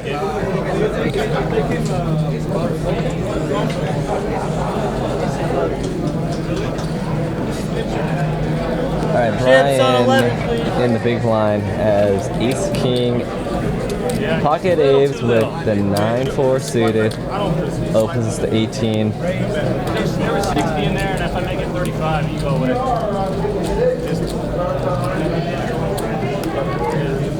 And I think Brian with ace king 3-bet, and that's the end of that hand. All right, so how can you get the stone hoodies? If you get enough player points with your player's card, you get like a point or $1 per hour, and I think after midnight it's like $2 or $3 an hour. If you save your points, you can use those to buy a hoodie. I think it's like $25 or something like that.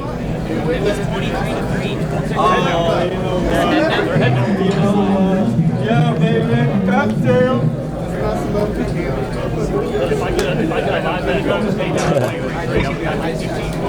Ray with the 7 deuce. We were playing 7 deuce earlier for $15 a head.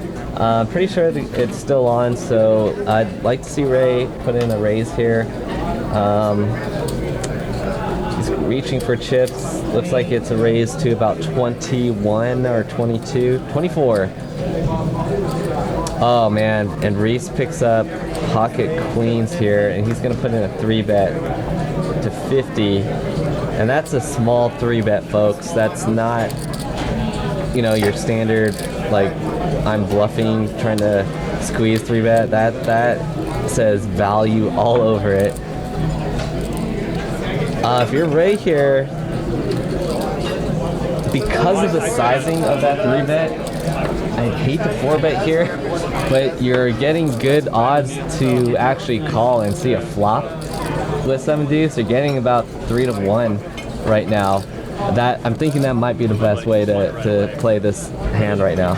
So Ray opened with 7 deuce. Reese did a tiny min raise, pretty much, which I think says value all over it. Ray is gonna go ahead and put in the 4-bet here, and it's a big 4-bet, but it's just not gonna work. Okay, so now we got what, like 300 in the pot. Yeah. Reese only has like 250 back. Ray's just got to like open jam flop, right? And hope to God the opponent like bricked out. Oh. It might work here. If Ray's gonna try to pick up the pot here, he's got to kind of stuff it, doesn't he? Ray's pretty much representing aces, kings, or ace king. So if he could find anything to rip it here, it could work. He's got to be worried about his opponent flatting a 4-bet and having ace king here. Yeah. There it is. Ray stuffs it. Yes. Ray for Prez. Blunt force trauma. Who cares if it makes sense? I got the ace and I got the king.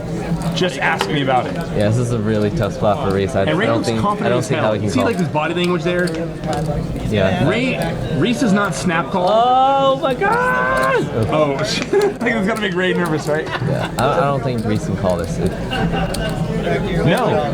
Ray's body language, everything tells him that he's like, once Reese is in snap call, Reese has got to fold. All he's beating is a bluff here. He folds. Sweet baby Ray. My brother. Oh, Ray. Yeah, baby. We just got a visit from Ray. And he shows the 7 deuce. That was awesome. $15 ahead. He's gonna be the one to do it. You see Dalton there, and he got player of the year. Giving Ray some love.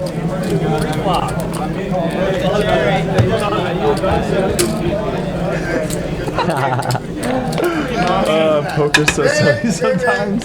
Bigger ultra, the S logo on Ray's hat is for Sacramento State. Superman. Kick rocks. Yeah, Superman. Yeah. You 4-bet open jam 7 deuce.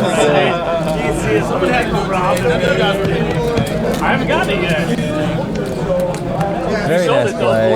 Insult to injury, Reese had him $15. Yeah, yeah. So sick. Oh my god, Ray! Get some!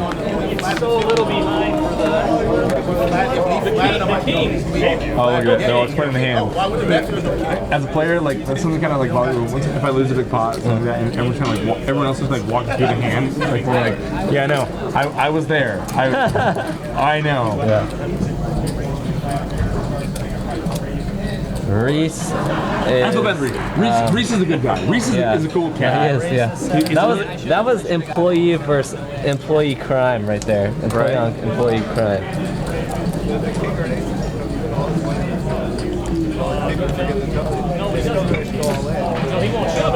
And a 4-bet pot. No king or ace on that flop, and I'm all in.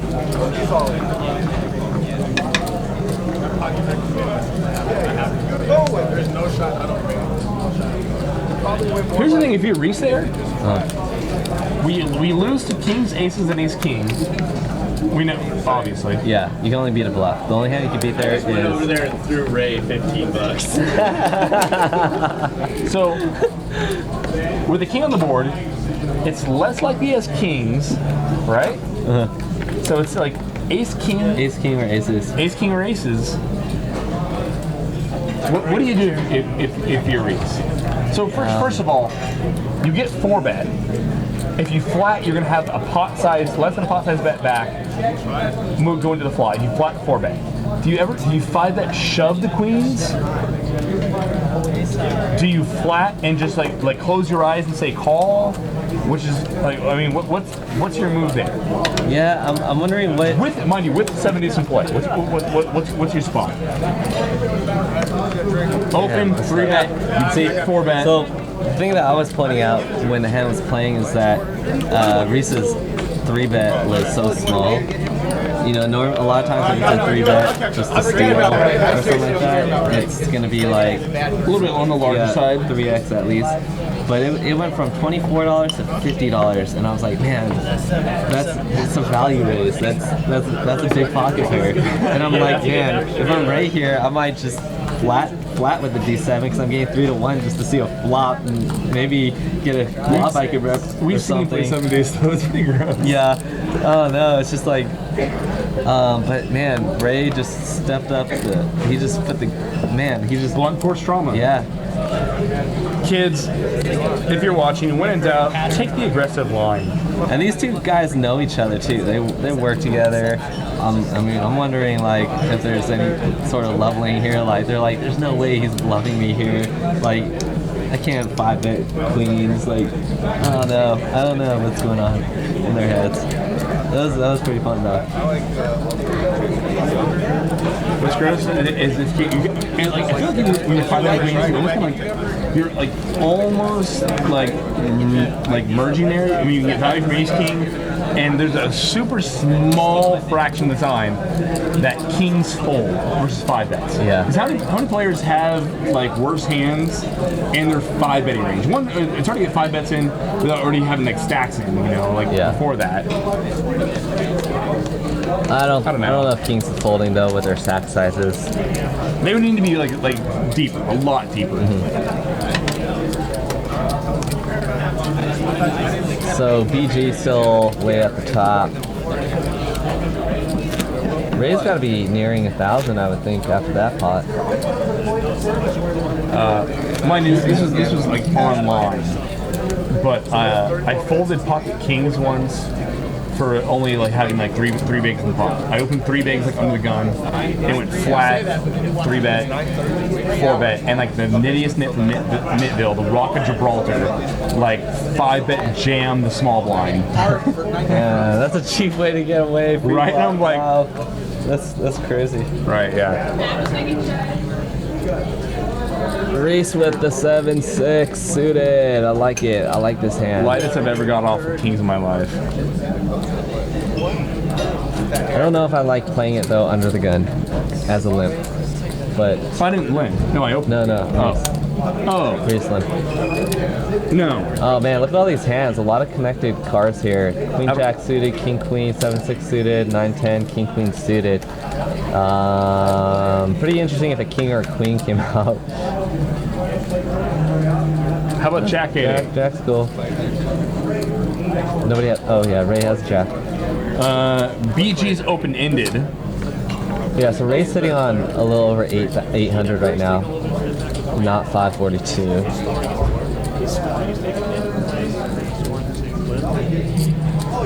And he's gonna lead out. Ray! Step out and says, I got a Jack. You can get value from straight and flush draws.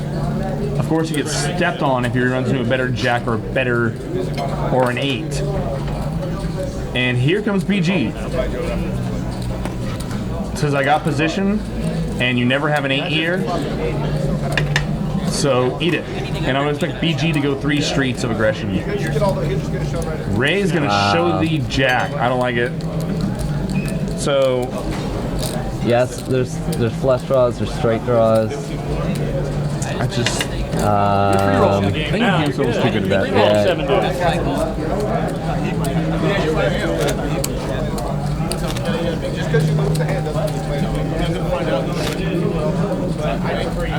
Alright, my turn. Alright, go see a man about a horse. Keep making it worse.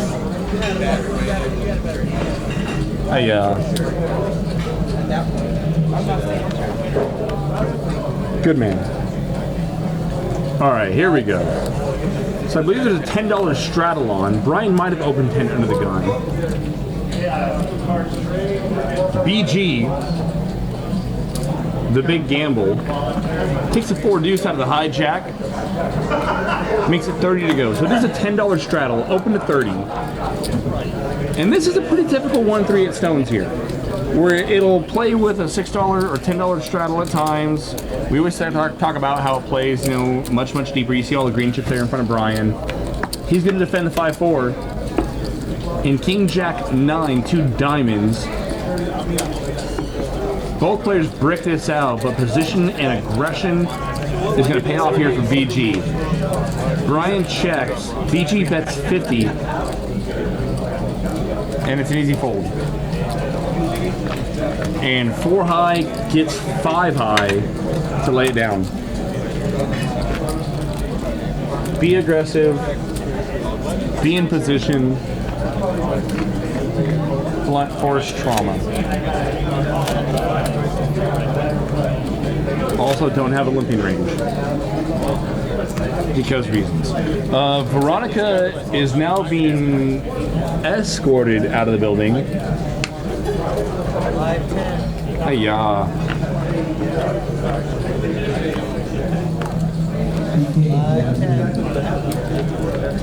It's a live 10. So it's 1-3-10 here at Stone's Gambling Hall.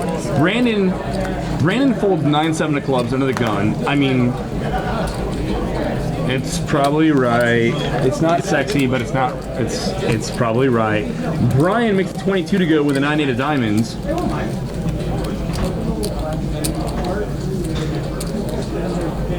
Other Brian will defend with 5 deuce of diamonds. Is in a world of trouble if there are a lot of red cards on the flop. Heads up. Ace 4-3. Happy birthday to Brian. Flops the joint with the backdoor diamond draw. 3 comes off on the turn. Check, check. Alright. I would have preferred Brian. Whoa, someone flopped the wheel? Yeah, to check, check, and then Brian check the 3 on the turn again. I prefer Brian to lead the turn just because our opponent's really not going to be. If you check back flop, it's probably not betting turn when the 3 comes off.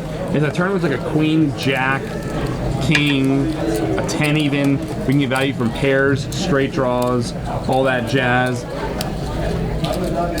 The 3, our opponent's not likely to bet. We're just gonna like dry bluff king X or like pocket 7s. Did he bet the river and the other guy folding? Yeah. At least he bet. At some point. I bet, yeah. Wine is not just for breakfast anymore. No, it's not. It's, no. I'd wake up in the middle of the night, have a glass, drink it in the morning. $6 straddle. Drink it at night. Brian's gonna limp in the 9-10 of hearts once again. Drink it for snacks. Screw limping hands. Ray, king, queen.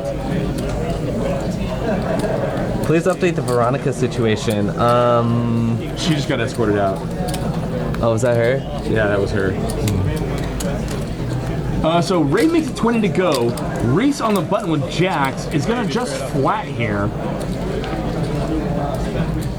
So, okay, I don't advocate having a limping range, but if you're gonna limp re-raise, I think mixing in nutted hands with 9-10, hands like 9-10, 7-8 suited is good to balance your limping range if you are gonna limp, which I don't think is like, whatever. Who are you talking about, Brian? Yeah, he limped 9-10 in the one off the straddle. Yeah, we're seeing a little too much. But if you're going to balance a limp re-raising range, I think 9-10 suited is a pretty good hand to do it with. As it is, he just calls. He's not out of position. 3-bet if I was Reese. What would you do? I would have definitely 3-bet. I'm never not 3-betting. There's a straddle, a limp, an open. I'm never not 3-betting. He's probably just like traumatized because he already lost the queen. So that happens. No, I mean, poker happens. We are all damaged souls. It checks over to Reese. Puts money in the pot. Ray says, I'm going to go right back to my ATM and I'm going to float out of position with the king queen. Ray's just worried right now that Reese has 7 deuce. That would be sick. 10 of diamonds. Not much for Ray to rep here.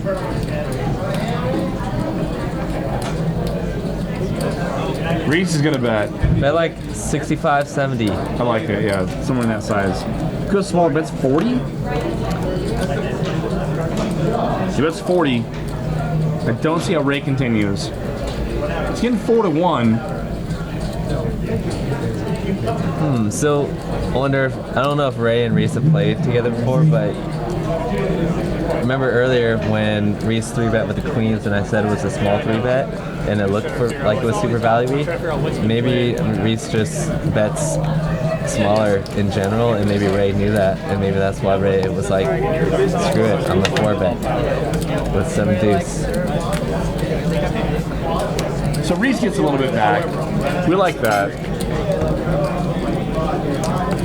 Veronica was escorted out. She took her top off. The standard. Happens all the time. She'll be back. She'll be back.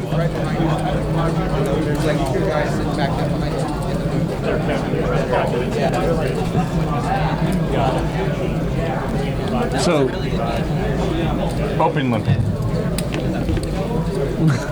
Is that true? Veronica won the biggest pot ever in the history of Stones and had to be escorted. Out to the Binks truck. Yeah, that probably did happen. So open limping. Talk to me, Goose. I just don't like it ever. The reason why I don't like it, especially in a 1-3 game, in a 1-2 game, the lower the stakes you go, the looser the players are going to be, and the more likely they're going to call you with worse hands. So if you have, first off, if you have a decent starting hand, always raise, don't limp it, because you're probably going to get called by weaker hands, which is what you want. And even if you have like a mediocre hand or like a 7-6 suited or something like that, still at least raise it if it hasn't been raised in front of you, and force the other players to put money in with bad hands, and at least you have the pre-flop aggression so you can play it post-flop. Because I find like if you barrel a lot in these games, they might call you or float you on the flop a lot of times, but if you get a good turn card to barrel again, and you bet big enough, they're gonna fold. That's how you get money in these games. Your opponents are gonna put too much money in the pot with bad hands early on. Brian's got aces. It was not the answer I was expecting it. I mean, I agree with everything you're saying. I'm just saying, like, because you've opened limped in like games with like me, and I was like trying to figure out, like, I was expecting you to come up with like weird rationale just now. Well, I mean, 98% of the time, all right, I would raise. 2% of the time when there's an overly aggressive player on the button, you can, like, yeah. No, I mean, you're trying to like trap someone. Maybe like the whale was sitting to my left or something. I'm just like, I'm right here. All right, Brian's got aces. He makes it 45 to go. On the button. Multi-way action here. 3-way, 3-bet pot. And the 7 deuce game is in play right now. So this, as uncoordinated as a flop as this might seem, some players might be suspect here that someone could have just flopped the show. Namely Brian, who 3-bet aces with 7 deuce. Now mind you, when you have aces in a 7 deuce game, this is not the flop you want to see to extract value, because this just shut down all your action. Yeah, everybody for please, Brian. And everyone on the table is asking for it. That'd be pretty sweet. Free roll the 7 deuce. So gross. So what were you expecting me to say? Some random justification for open limping, because I've seen like, yeah, you've done it like, I didn't know, like it was just because I was at the table and I'm overplaying a position or X or Y or Z. It might have been because I'm overplaying my position. You can say that word. Yeah. Fine. Maybe. I don't remember. And maybe Nat was behind me. I don't know. Who's in the pot? Oh, Jake. Yeah, no, he'll definitely write race for me.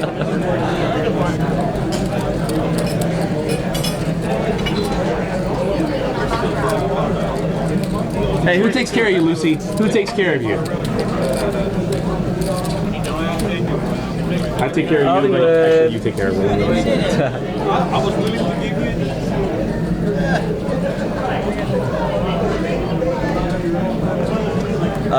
Hollywood, you have a dirty stack, bro. Kyle, as a professional poker player, are you supposed to know the dark side dealers by name? No. How do you know her name? Do you? Reasons. It's an open here to 10 from Abe's. Brian S. is going to call the $10 with the ace-3 off. 4-way to the flop on king 5-5. No one flops anything sans Brandon. Brandon has who flops. So he's got the board on lockdown. It's sans Brandon. What were you trying to say? I was trying to say something else, but like then I realized I was wrong.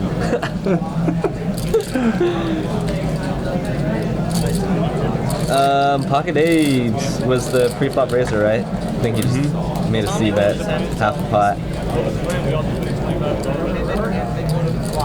Are you gonna get So they're talking about doing a bomb pot here. They're what? They're talking about doing a bomb pot. So Abe's bets half pot, bets 20. Brandon has an easy call here out of the small blind. 4 comes off. Not a good card to double barrel if you're Abe's.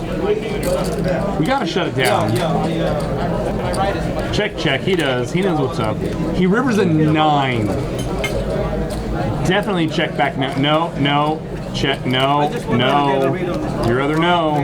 What? No, Abe's. What did he call you with on the flop? King 5-5. What's the word? What? Yeah, showdown. You got showdown value with a 9. Can't beat anything that calls you on the flop. 6s through 8s. It's really optimistic. Yeah. That'd be super thin value. You don't know about right or left. You don't know about better.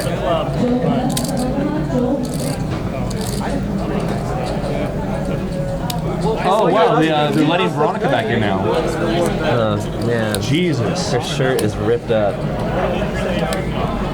Is that security guard? He has a bloody nose? Holy hell, what's going on out there?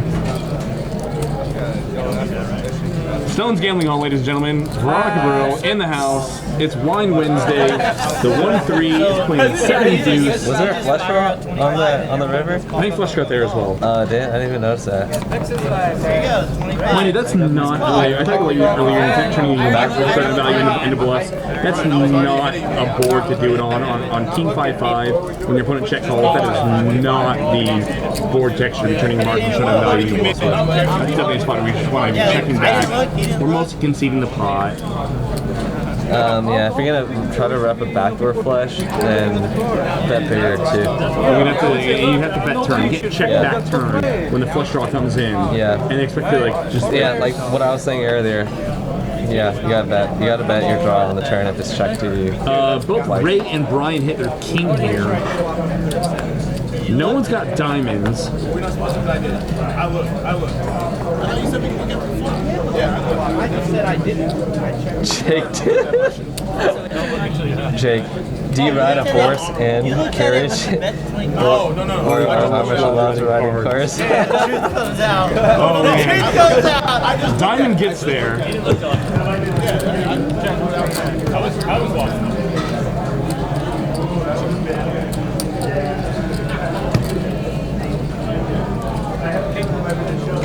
8 kicker plays.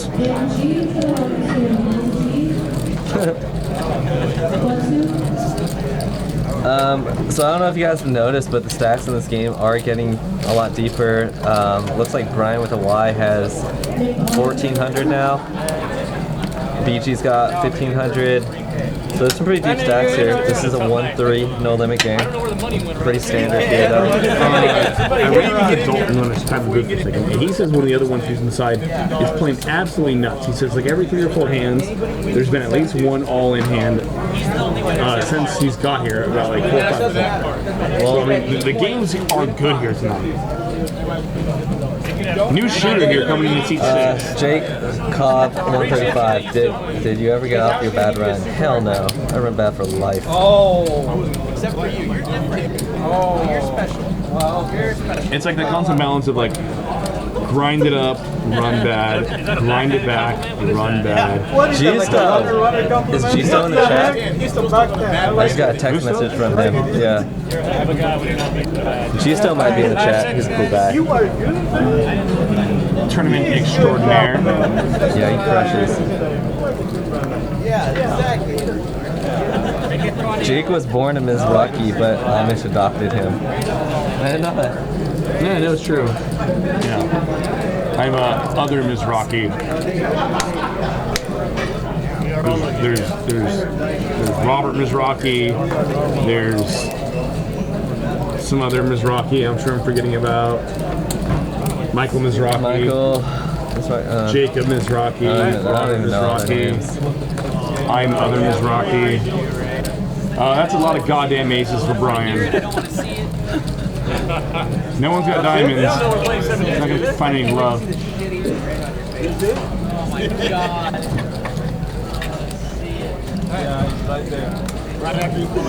Seven of spades comes off, connects with no one.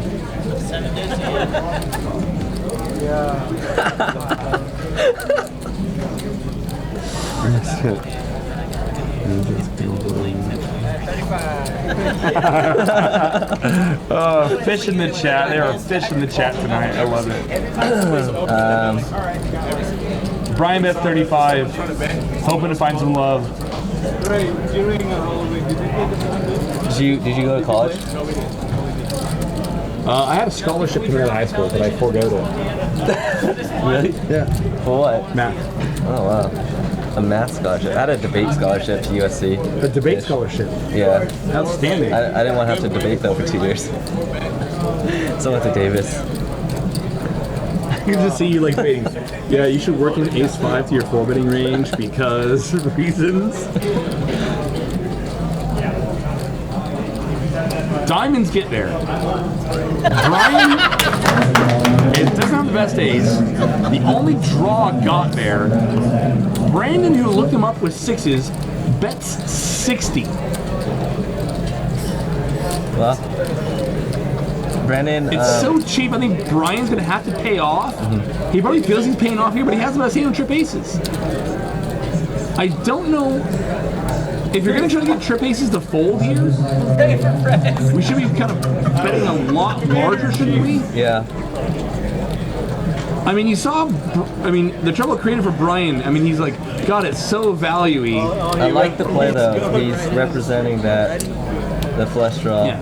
I mean, it's a Brandon's. But you gotta bet more. Yeah, if you're gonna turn your hand into a bluff there. I would bet it like 80%.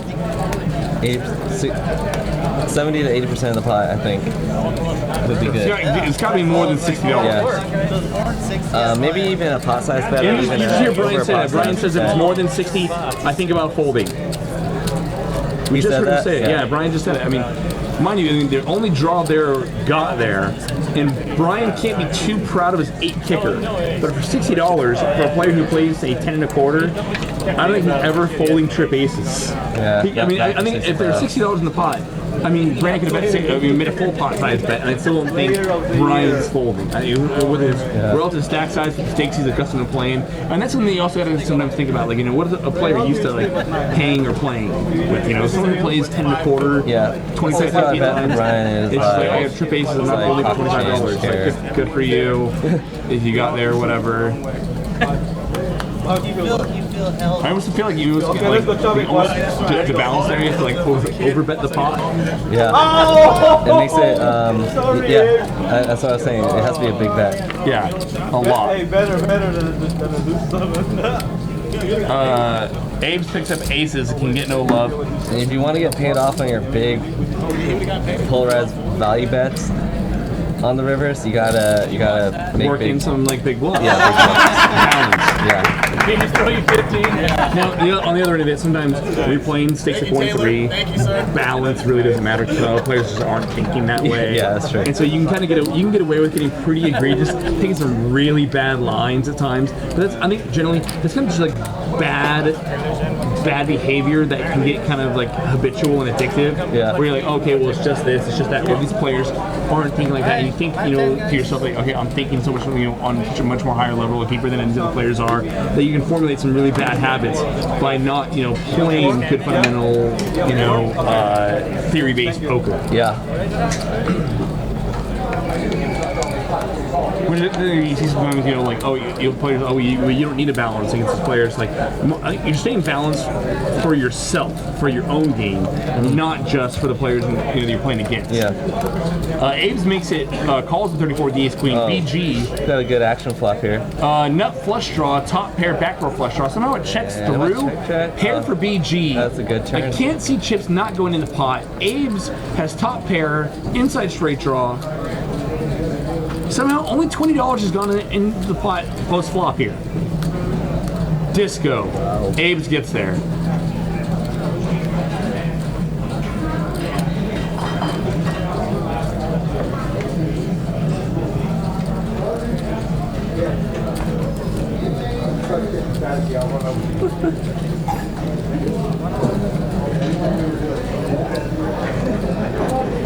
I'm not even paying attention to the chat tonight, so I feel like I'm neglecting the people's.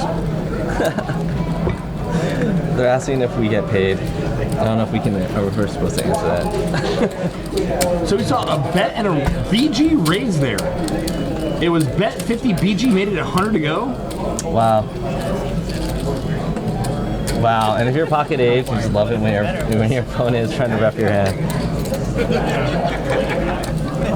Sick.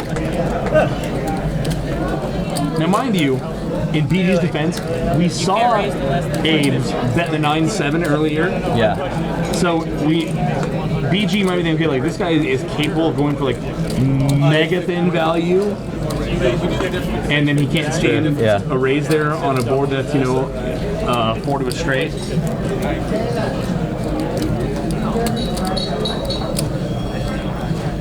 It might seem crazy to some people. The player would never bet that board without a queen, but if BG thinks that, hey, like, this guy's capable of going for like just incredibly thin value, then maybe we can like bluff raise there.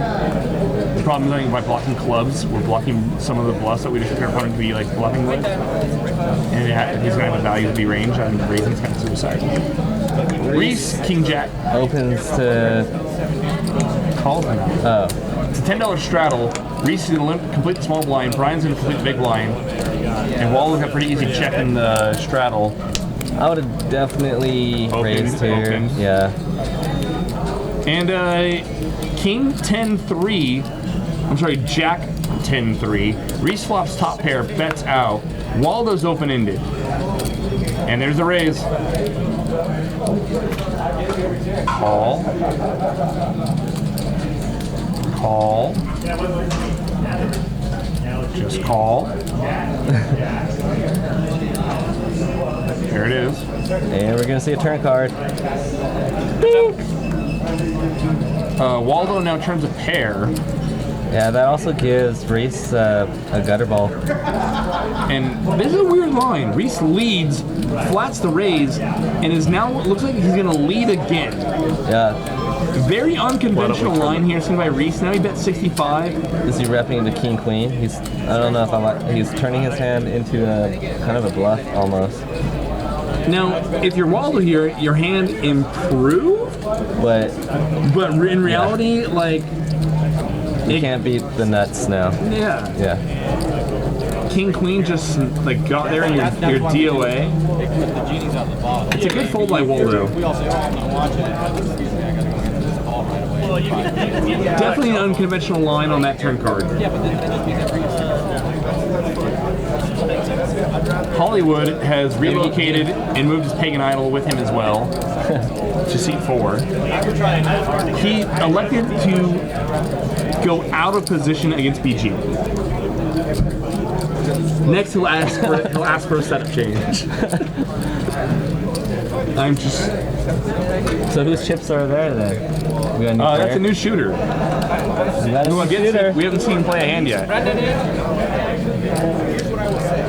Ray is just like tumbling around the table right now. Took his Sac State jacket off. It's a live 6. Hollywood moved into position against the next tightest player at the table in Brandon, and moved out of position against the most aggressive player at the table in BG. It's a seat, bro. It's all about the seat. That seat's running hot tonight. Setup change. Folds to pocket aids. Who's going to take King 5 in the cutoff? It's Wine Wednesday, so I think we should, at this point, we should kind of like forget about like trying to like explain or justify opening ranges out of that position. I think everything makes more sense when you're drinking. Abe probably just like squeeze the king, like I have the king, the other card's probably good, so let's open, and then see a flop, and then squeeze Maybe his thumb was covering the top part of the 5 and it looked like a jack, so he thought he had king jack. I can feel that. Or maybe he thought it was king 5 of spades. Or maybe he just says screw it. I see a 3-bet, and is that 3-bet? That's a lot of 3-bet from Brandon. Brandon. Oh. Guess what? He's got aces. Yeah, of course he has aces. If Brandon 3-bet me out of the blind or the straddle, same, that sizing, I'm probably folding jacks. I'm in a tank with queens. Kings, I'm just like, this sucks, but I don't want to show the world that I can fold kings. So even though I probably feel like I'm getting it in bad, like really bad. He's just super tight. You played with him before? Have you not been watching? I've never played with him before. I've watched approximately 2 hours and 10 minutes, and I can tell you I'm folding jacks and Brandon's 3-bet. I'm folding jacks, I'm tank folding queens, I'm cry calling with kings. And aces, I'm hoping to chop with aces. You know what? He should just have 70s. It's probably easy. Him or Hollywood, if they have 70s, they're going to win. If I was Brandon, I would try to get the 70s game going in every game that I'm in. Yeah. Just because like it's the only way in hell you're going to get action. Yeah. I have one. I have one in my house. And then every time you open pocket 7 and pocket deuces, you show one card. Just to keep everyone stirring. 7-8 suited, you show one card. Anything, one never leave their minds a mixing. All right, so yeah, new player. Looks like he bought in for about 600 or 700 or so. I don't see any green chips.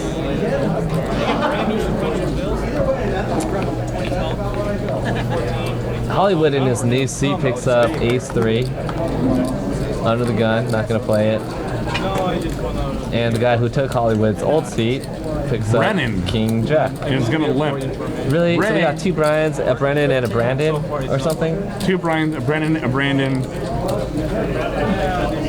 Ray makes it 15 to go, queen jack suited. Brian's gonna call on the button with 7s.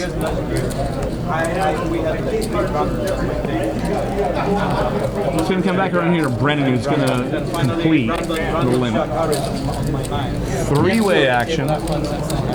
Just your normal wins in that here stones. And that's a lot of goddamn spades. And that's an open-ended straight flush draw. For Ray. And it's yeah, wow. And Brian calls drawing stone dead. Hey, I say stone dead. He's got 2 overs and a gutter. He's got running 7s. Oh, Brian called too?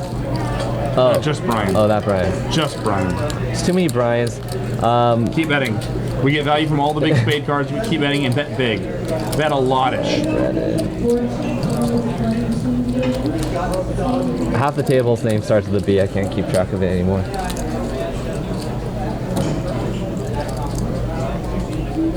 Ray checks and Brian bets 50. Ray checks calls. This is already strange. Board pairs. Ray checks again. Why do you check? What happened on the turn? Ray check. Ray checks Brian 5 of clubs. Possibly trying to keep Brian's bluffs in. He thinks that Brian might just blue and turn like the king or 8 spades into a bluff. I would bet the turn though, because the ace and the king of spades could still Also going to call. Yeah. Exactly. I'm saying we bet a lot. Yeah. It's one of those things where you got to pay attention to. You got to put value on your hands. Like if you have a 1 street value hand, 2 street value hand, 3 street value hands, but then you got to keep track of like a flush, a 5-card hand. You're almost always going for 3 streets of value. But and maybe sometimes 2 if it's like a pair of boards or something like that. But the thing you got to consider is like if you check the turn and it's a board like that where the ace of spade could be drawing, if you bet the river for value, you lose a lot of value that you could have done if you bet it on turn. Yeah, ace X is never calling off. Yeah. Rarely turning their hand into a bluff.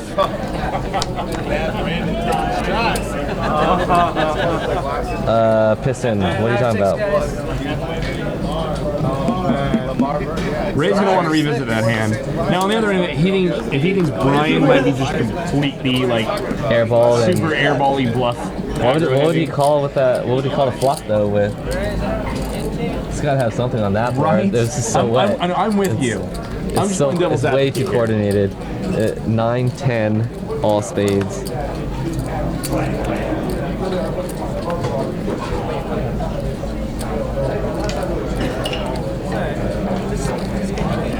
Reese with the ace queen of spades. Just calls.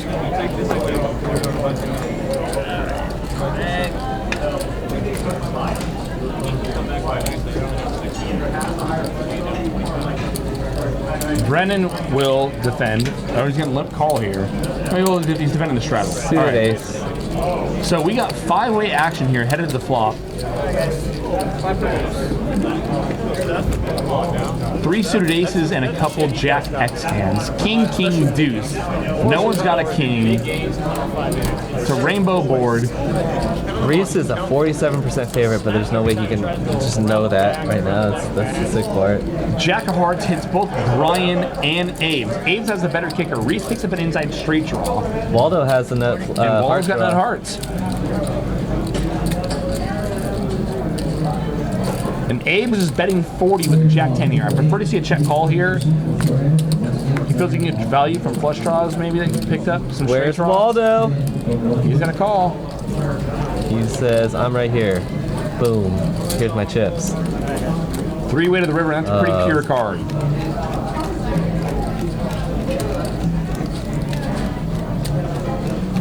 It's going to check through. Abe's is going to table it and pick up the pot. If you do bet turn, if you're Abe's, which I think probably check calling's a better move there, then you have to check river after you get called in 2 spots. There's just no worse hands that call you river. He does check. Straight VBZ, or however you say that. There are usually pillows that you can sit on in the poker room, and there's always alcohol, almost always. If Kyle and I are in the game, we're probably buying people drinks. We're probably straddling. We're probably getting the 7 deuce game going or a bluff pot. Some other side action.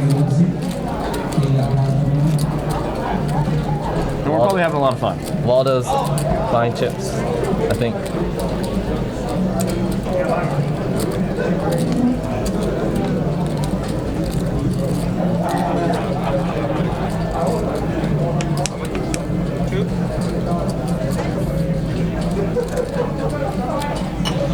What's up, Veronica?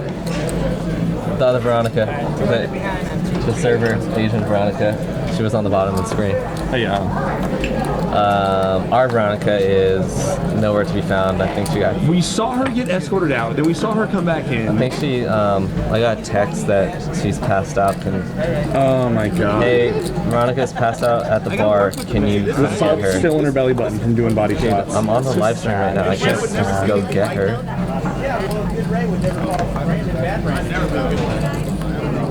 I guess her Canadian friends just left her. It's really tragic. They went to a maple syrup sampling downtown. Brennan limps in the 7-8 suited.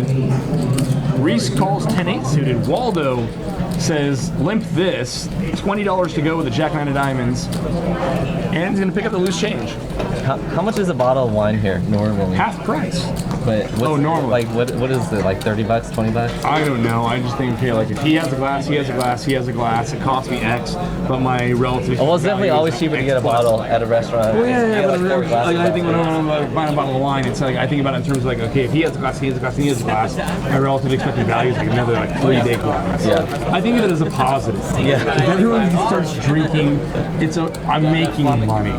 That's how I see it. The other table sees it. If Jake starts drinking, he thinks he's making money. Well, you shipped a freaking tournament when you're drunk as... Oh, I know. Shit. They told me about that. Oh my god, you were in it. We chopped. Yes. Fuck. God, that... Jesus Christ. Do you remember winning it? I was really, really lubricating. Oh man. I had oh my god, I ran into a guy on the dark side bar the other day, and he was like, he knew me and I didn't know who the hell he was. He was like, yeah, I remember that tournament that, I was like, oh my god. And then I remember the guy, I had to apologize to him. I said some terrible things. Oh my god, I had a great time. I'm sure you did. Yeah, you did. Lord. 9-7 deuce, 2 spades. BG hits a deuce. Raise open-ended. Raise, Ray, raise.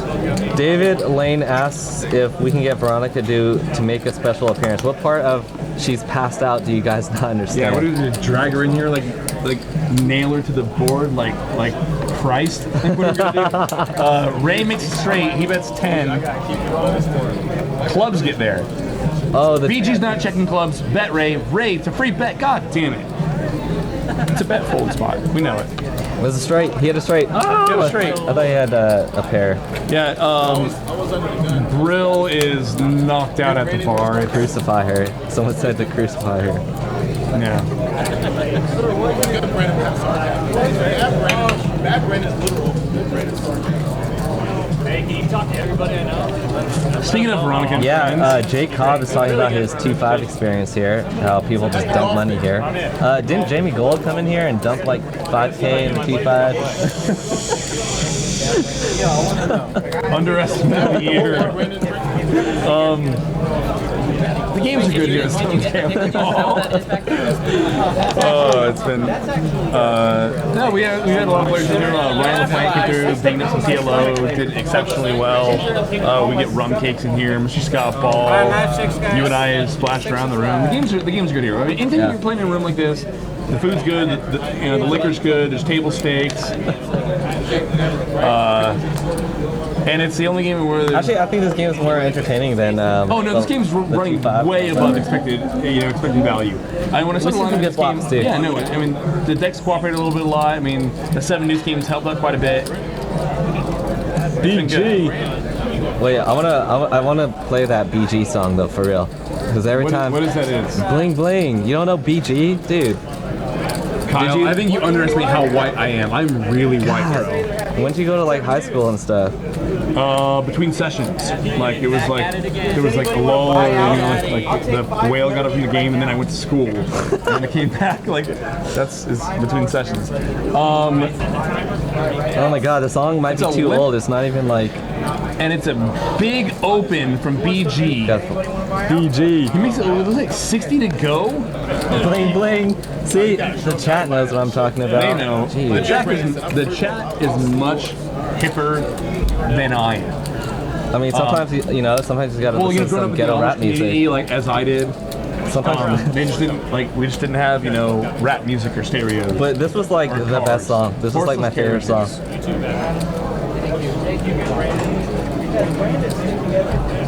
I'm actually gonna take the week off. I don't know. I always say that. I'll text this kid tomorrow and like, oh my god, like the 2-5 is going off, like blah blah blah, and like he'll be here like in a heartbeat.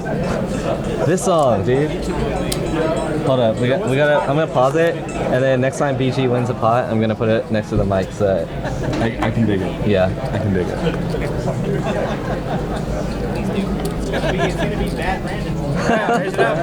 Brandon's gonna open up here. King 10 of diamonds to 16. Speaking of BG, here we go. King Queen suited. He's gonna throw. Oh, BG. He calls. We just need a black flop without any 10s, and we can hear one of the greatest. No prerequisites, right? Oh, there's diamonds. No. What's Brandon's song? What would Brandon's song be?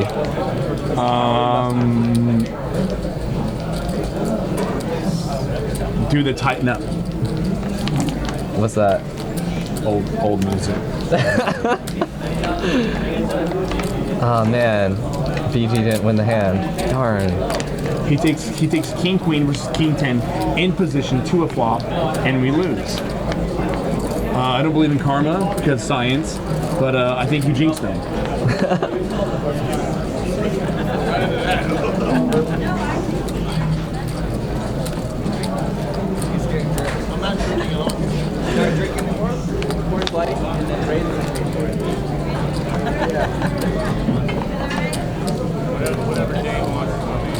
Come on, guys, deal the freaking hand. I think good Brandon.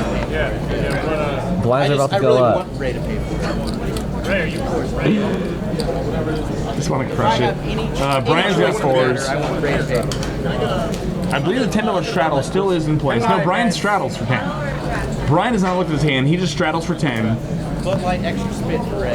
10 to 5. Brandon putting in a raise here You thought that was better? with ace jack. All spit. The big gamble, 7-3 off. to not Let's see, continue. can BG get a win? He wishes he would have squeezed 7 deuce. Now in his mind, I'm blocking 7 deuce. I can 3-bet here. If BG can't win another hand for the next 35 minutes, we'll just play it as the Just as a tribute. as the credits. Yeah, on the credits. Yeah, I at love the it. end. All right. Brian now has an easy call here with pocket fours. We'll go heads up.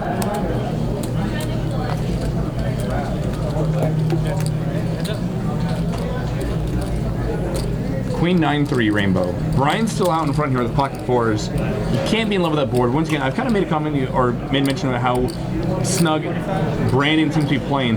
Brian is going to check call fours out of position here. 3 comes off. The 3 should miss Brandon's opening range pretty well. If Brian thought that fours were the best hand on the flop, there's no reason to change his mind. Check through. Brian's got to feel good here. Don't bet Brian. God damn it.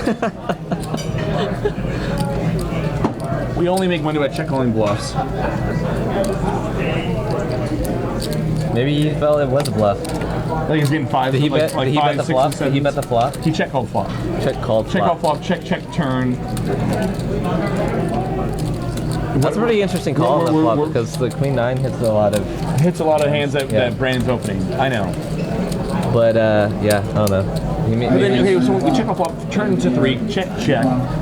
I mean, so here's the thing. That's a common brain fart. Sometimes they're like, oh, I have the best hand. They don't realize, though, that it's not a good hand, even though it's still probably the best hand. And so they just, like, automatically bet it. I do it myself sometimes, and then I have to, like, flick myself in the forehead because I realized, oh, that was a dumb bet. Yes, he folded. I mean, I guess if you think that Brandon, you can be a Brandon to fold like 5s plus, like 5s, 6s, 7s, 8s. If Brandon's folding any of those like middling hands there, then it's a good bet.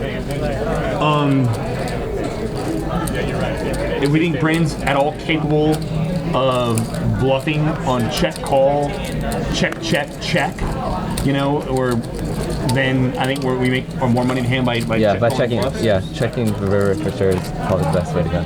Oops, did I just like? Can you still hear? You know, I can't. No, we lost Houston. We lost audio. There we're back. Jack of clubs comes off on the turn. Reese.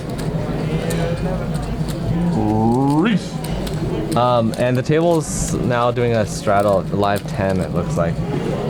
1-3-10. Pretty standard here, Stones. Oh, Brian is at the top of the leaderboard. Did you say it? I swear to God, it's over. Jake, what is your favorite band? What is my favorite? What Your favorite band? band? Oh man, I listen to a lot of. You used to listen to a lot of Nirvana. Listen to Tool. Nirvana. Someone else said Nirvana. Nirvana is pretty good. Nirvana's good shit. I got a pretty wide range when it comes to music. But also that said, I'm kind of a snob. I hate most things. Much like most like plays in poker, I think everything's terrible. We're all worse. Everyone sucks. I suck. Everything's just horrible. Probably why I like Nirvana. It's like that like grungy, dark misery, raining bullshit. I don't know. I like suited connectors. I like big pocket pairs. I like Smashing Pumpkins. Oh yeah, gotta love the pumpkins. Literally smashing pumpkins. Literally, I've seen it. Bashing some fruit to get over like Watermelons like and live tilt. pumpkins with baseball bats is. It just feels so good. Brennan makes it 28 to go with the ace-10. We saw Ray fold ace-10 right behind him. Brian in the small blind now, 7-5 of clubs. He makes a call. And we're gonna head up to a flop here. I just got a text from Hollywood, who's playing in our game right now, and saying that he is card dead. Blah blah blah blah. Rounders is not helping me. I guess he watches Rounders for inspiration. Oh no, he's wearing a rounder shirt. Brennan's gonna bet the ace-10 here. I think it's not a bad. I mean, we get value from diamonds, we get value from straight draws. We might get a king to call us. Probably get a king to call us out of the big blind. Probably not the worst spot. I mean, not the worst spot to bet. I think checking back's an option as well. If you're gonna have, I mean, sort of like you're working like a value check back range, I think ace 10's probably a decent hand to do it with. Definitely any worse aces are definitely hands to do it with.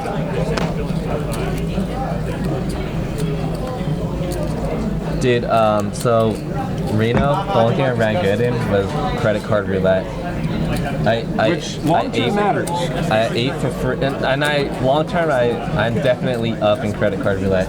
I feel like I got lucky by busting the tournament when I did right before the dinner break, because had we gone to dinner like we planned, well, I would have been losing the credit card roulette for sure. We actually went to the expensive steakhouse. There. Instead of the sushi? Yeah, we went to the steakhouse instead. Don't know why. Someone, I don't know. We just went there instead. There was like 5 or 6 of us. So there was 5 of us. The bill came out to like 300 something on dinner break. And we're like in a rush. We had like 10 minutes to eat our food. I don't even think anyone finished it because we all had to run back to play. But deep thinkers, aren't you? Joe Nguyen lost the credit card roulette and picked up the bill. Nice. Yeah. Joe can afford it. Yeah, he finished runner-up in the Shooting Star. It's only like 600K, 700K. But yeah, I ate for free all weekend long. I didn't lose a single roulette. If you guys want to talk strategy on credit card roulette, just let me know. So, I run pretty good in it. Alright guys,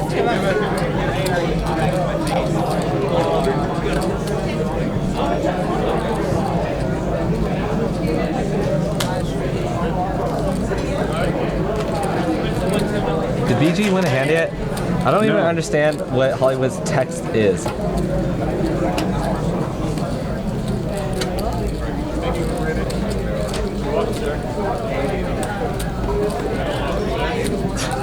now I'm even calling you. I think he's saying that he finally wins a hand. Yeah. So guys, not to be not to spoil it or anything, but Hollywood will win a pot in the future. Yeah.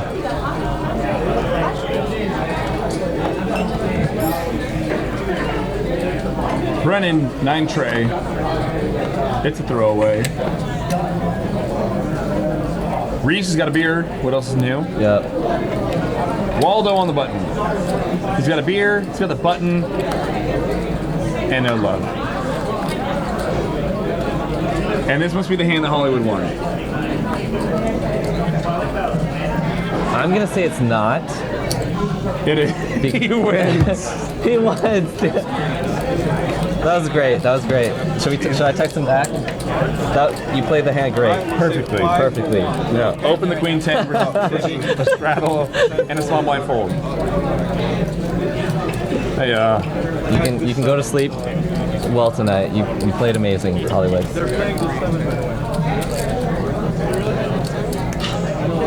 And so he's got his phone out, now he's texting me. There is a delay, folks, so yeah, this could have been the hand. It's like I just want a hand. Smash the flop. The way I play my He's up, just fold. He raised it, you call it. I think Ray's got a hand. That's fucking dirty. Ray makes 18 to go. There's a $6 straddle in play. He's got the ace king. Big swing. Abe's has been laying kind of quiet. Went flat to 6-4 clubs. Brian. 5-4 off. It's a very Brian type hand. All my troublesome dark side dealers. Hollywood. Stack the whales. Well, you can't win a hand if you don't see a flop, Hollywood. People with Queen Jack in the small blind. Yeah, with 3 players. I don't hate it. I just don't love it either. Oh, we got a top pair, top kicker, and bottom 2 for Brian, bottom pair for Abe's. Nobody has a diamond though. Should be a check from Ray. You think so? Yeah.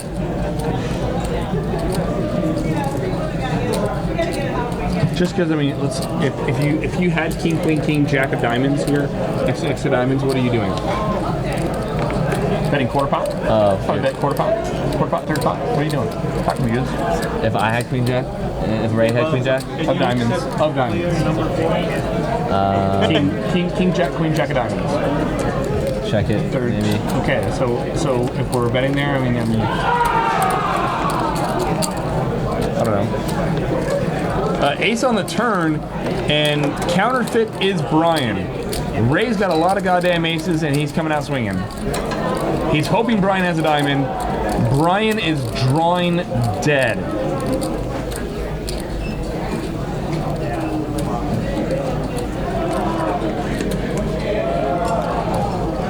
And he shows the ace. First turn ever. I would have maybe thrown in a raise on the flop. If you're Brian. Quite fast, that's super... Well, versus my opponent's size, you tend to agree. My opponent gets smaller, then I think he might actually have some like nutted type hands, you know, there. If you're gonna bet, you gotta bet small. You can have one, baby. If you want.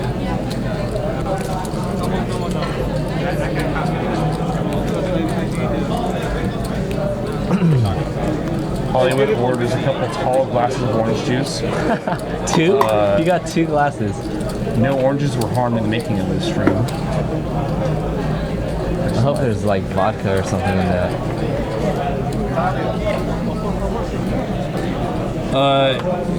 Yes, yeah. uncapped. Well, No, it's table stakes. it's table stakes, so you can buy in for Up to whatever big the stack, which right now is big about stack what, is. 15, 1600? Yeah, so yeah, 1500-ish. And that's how all of our games here at Stones run, except for the 1-2 game. The 1-2 game is capped at 200, but 1-3 is table max, 2-5 is table max, 5-10, 10-25, they're all table max. And that's why these games get big. Yeah, apparently there's a bigger 1-3 game running right now in the house with stacks bigger than this one. That's what we're told right now. So it's open to 26 from Brian with jacks. Pretty BG. standard, though. Here's your BG hand. He was 83 to go with a king jack. Both these players are pretty goddamn deep right now. Yeah. We're too deep to fold. I think flatting's our only play here if you're Brian. He does flat. He has position too, right? Yeah. It really matters. Standing right behind me, and I'm like saw the name. Heads up in a 3-bet pot. Oh. Ace, ace, 8. That's not the worst flop for Brian. We're behind kings and queens as we always were. Yeah. It makes it less likely for our opponent to have ace-x type 3-betting hands now. There's no other way you Are you always leading here with ace king or what? No. Here's the thing, because if you had ace king, but also if you had like these other hands, if you had any kind of bluffs, it's a bad board on ace, ace, 8 because it's so unlucky for you to have an ace.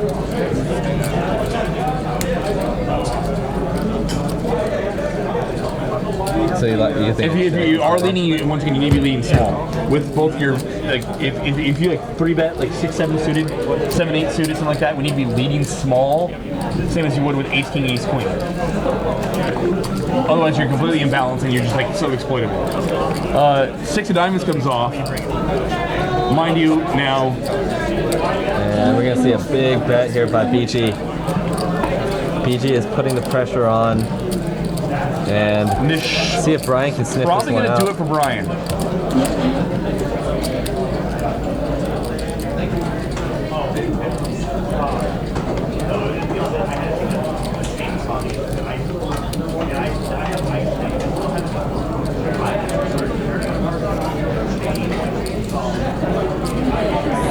Of course, as soon as I say that, Brian's cutting chips. Now if you're BG, you gotta worry about this guy that just has ace king, ace queen, and is letting you hang yourself. Oh! Now we got a really unlikely. Terrible card for BG. Yeah, BG cannot continue to barrel here. There's no way. He's pretty much only has one value hand here. Kings, queens, or ace. Yeah, you have pocket kings or you have quads. It's the only value hands you have. I think it's just too narrow to be triple barrel bluffing. Mind you, your opponent has to have like the same range to call off, right? Yeah.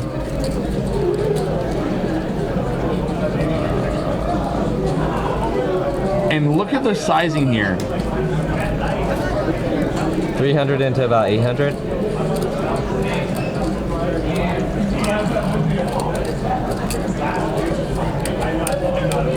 If you're calling the turn though, are you calling this river?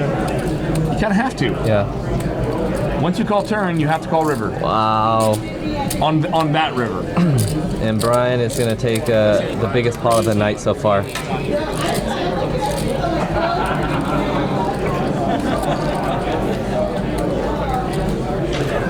Brian was not in love with that spot. But once that card comes off, you kind of have to just call it. You just got to like close, like, okay. Yeah.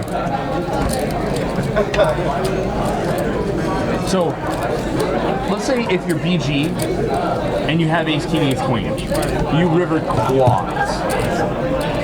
Your sizing needs to be huge. Yeah. Huge. I agree. Once your opponent calls turn, he can't be calling off. I would rip it. I would overbet rip it. Yeah, overbet. Just like stuff it. Yeah, stuff it. Fuck it. Go max value. Yeah. Make it look like super bluffy too, potentially. Yeah.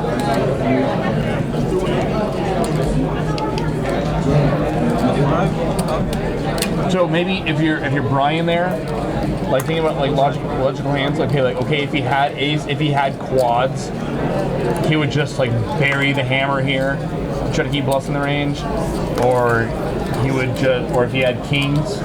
I think Brian was sniffing it out from the flop, dude. I think Brian was. Or his full button was just broken.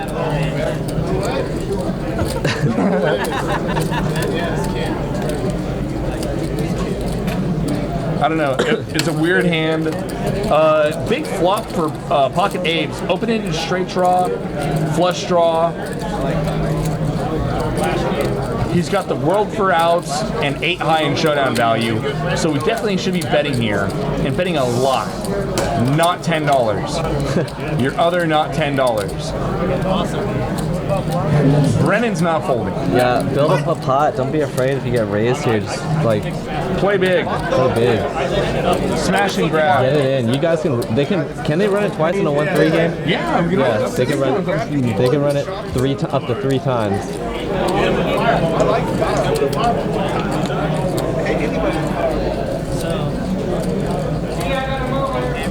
That was a weird hand, that last one. On that run out, top 2 for Brennan. Towards a one-liner to a straight.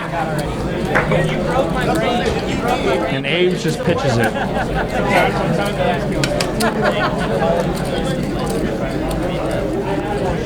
Look at that. Brian has more than double the next biggest stack. But any of these players can top off up to 2K if they want to. Doesn't like being like 700 bigs deep in the game. Yeah. You can do a lot of weird shit at 700 bigs deep. You can, yeah. You start to have like 4 betting and 5 bet bluff ranges, which is just it's just sexy as hell. Yeah. I feel like I should not be trying to make eye contact with you when I say that. But I'm just clicking poker words. Yes, there is a bad beat jackpot. Our live stream table is eligible for all promotions and jackpots. We're still waiting for it to happen during the live stream. That would be awesome. They've hit 3 bad beat jackpots in like the last 4 months maybe, if that. It's like they smash it up like kind of weird. Like it'll lay dead for 8-9 months, and then they'll hit twice within a week. Yeah, I remember that happening more than once. I feel like if it hits while we're commentating, we should be in the table share. I concur. Because if not, I'm just not going to commentate the hand. I'm just going to be I'm just going to see it visually. Oh crap, that's jackpot. And I'm just going to shut my mouth, walk out. It's a 3-bet to 45 from Brandon. 10 deuce. 2 spades. So it was open and 3-bet. Waldo open, Brandon 3-bet the ace queen. Waldo defends king 9 spades. Out of position. I expect him to be check raising this board. If he thinks the only hands that Brandon's 3-betting is jacks plus and check calling makes sense, is our only option. If he thinks Brandon is at all is capable of 3-betting ace X, 6, 7, 7, 8 suited, hands like that, we should be check raising. And there's the raise. That's a big one too. It's what I would expect out of Waldo. So, on the other side of it, if you're Brandon, you're sitting in Brandon's shoes, would we really expect our opponent to be check raising jacks here? I'm thinking how I would play jacks. You're not check raising jacks on 10 deuce deuce and every bet live. Yeah, against calling. Brandon. Check calling. Brandon's been check calling. super tight. So if Brandon understands his assumed range in his table image, his opponent probably is. I mean, he can have what? His value hands are ace deuce, pocket tens, which are probably still check call. Yeah. And then other than that, his check raising range is like draws. Namely, spades. Sometimes like pocket, like other like middling pocket pairs, like pocket fives, pocket sixes. But like I feel like on 10 deuce deuce is less likely than on a board like 8-8-7. So you think Brennan should call it? I don't know. Call or re-raise. If he understands his own image and the range is in play there. Yeah. Because our opponent really, if we think our opponent's confident at all, check raising jacks there. That was a big raise though by Waldo. He only has like 200 left after which that. should make his range a little bit more bluff heavy. The problem is there's only one bluff, there's only one draw, which is spades. Yeah. I think on like 8-8-9, something like that. I mean, there's some other straight draws. I mean, but there's also maybe more kick combos there. Hands that might open and they call 3-bets. 6 or 7, 8, 8, 9, hands like that. On 10 deuce deuce is hard. So the only ace deuce is the only like hand that's gonna you might flat 3-bets and have like value check raising there. I don't think ace deuce raises there. I concur. Yeah. Which is more of a reason why your opponent is, like is full of shit. Just thinking out loud. Queen of Diamonds, Royal Flush Draw for Pocket Abes. Shot pot. Wait, is this BG? Dang it, it's not BG. Damn. Drawing to the jack, namely Pocket Abes for you to Jack of Diamonds. Don't fold Abes. Oh, I didn't even see that. That'd be sick. Because that would also be second nuts for Brian, right? It's so gross, right? I don't know either. I just want to listen to radio. Abe's calls. As of right now, they are chopping the pot unless a jack comes off. They were talking about the state level. Break. That was boring. Boo. Bad form. Now, if Brian thinks he's chopping here, he's free-rolling bombing the pot. Our opponent probably shouldn't have a queen here. We're mostly going to have ace X. Brian should have bet. Yeah. It's a layup bet for Brian. A layup. Yeah, it's a free roll. I mean, we're rarely losing. Our opponent can have the jack 10. It's better spot if you reverse the hands. It's better spot for Abe to be in position to like we're blocking jack 10 by having that 10 in our hand. Yeah. So then now we're more like free rolling, like getting the other ace to fold. And ace 9's not as obviously we prefer to have the ace jack or ace 10 to be like trying to free roll there.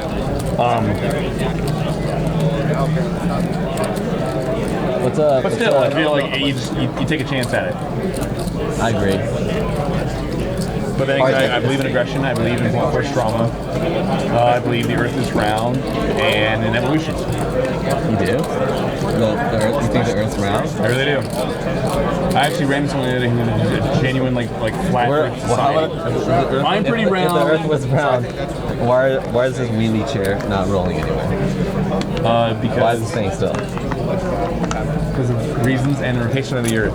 No, I actually ran into a guy who genuinely believes the Earth is flat. And I thought this was we just had this conversation at one of the tables I was playing at recently. I think in Reno this past week. There's some basketball player that thinks the Earth is flat. Shit. Help us out in the chat. You guys know what I'm talking about. There is a well-known NBA basketball player who thinks who actually legitimately, genuinely believes the Earth is flat. I don't know who it is though. With enough liquor in her, Veronica Brill will believe in I it. feel like he went to a pretty good college too. Things happen. Oh yeah, there it is. Kyrie Irving. Yeah. And Shaquille O'Neal. And Shaq, really? That one doesn't surprise me. Kyrie surprises me. Yeah, Duke. Yeah, random guy who's like explain flight patterns, man. I was like, and I asked him to explain light refraction, and he said what? And I said my point exactly. Like, don't start with me, bro. Light refraction is light bends around the surface. Got it. $10 straddle. Someone folded 7 deuce. We're playing 7 deuce. What the hell? Who folded it? It might have been Brennan. I don't know. Brennan. He is a new player. Maybe He might doesn't not know. Yeah. Reese limps along the button with the ace-7. And on 10-10-7, Reese should by far have the best hand here. Overwhelming percentage of the time. Which means we should be checking back here. I don't think Reese bet pre-flop, right? No, he limped. Yeah. The button. Russell Westbrook also plays poker a lot. Yes, he does. I've played with Russell Westbrook. Have you? Yeah, good guy. A lot of fun. Genuinely good human being.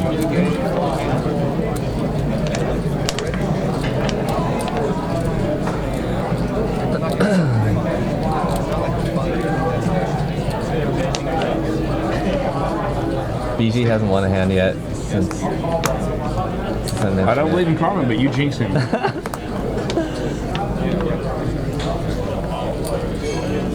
Negative. Have you ever had a big cash in a tourney? I only started playing tournaments like a year ago. That's relative. I mean, I won $600 once. I kid. No, my biggest cash was like over 20K. That's about it. No 6 figures. Yeah, somebody nothing 6 figures. Well into the 5-figure range. I should have dinked 6 figures in that tournament though. I played the final table like a donk. BG makes it 11 to go. Abe's is gonna call with 8s. Hollywood came along as well. Oh, King Chop 10, Pots. I remember 10. you now. I remember Mimi. Both Hollywood and BG hit the king here. 3 comes off, completes hearts. No one has a heart. Hollywood's gonna lead out. He bets. He bets This is the hand. This is the hand. He bets $3. Christ. Oh my god. You bet $3, I bet 48. Irrelevant 5 for BG. The 10s are already. Oh man. And now he bets 15.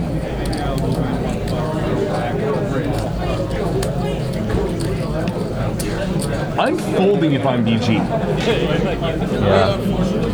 It's the nittiest move in the world, but what is Hollywood betting there? He bet $3. Was that a mistake? No. That is Mitt life. Yeah, feeler bet.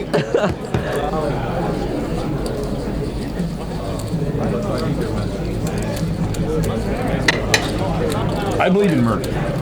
You believe in murder? Yeah. Well, what do you mean? Like, you believe that? He bet $3. He bet $3. I love you, Hollywood. I really do. Oh, and now he's texting me. And now he's texting me. I can say that because I love me some Hollywood. Yes, Hollywood. We saw your $3 bet. Good job.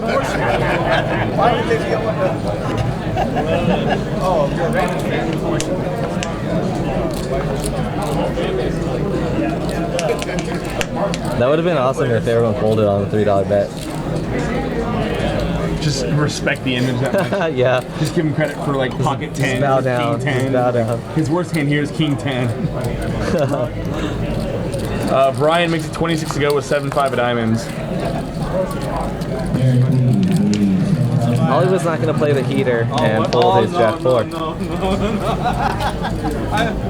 What just happened? He shows it's 7 in his game. He shows the 7. What's that, like $7.50, sir?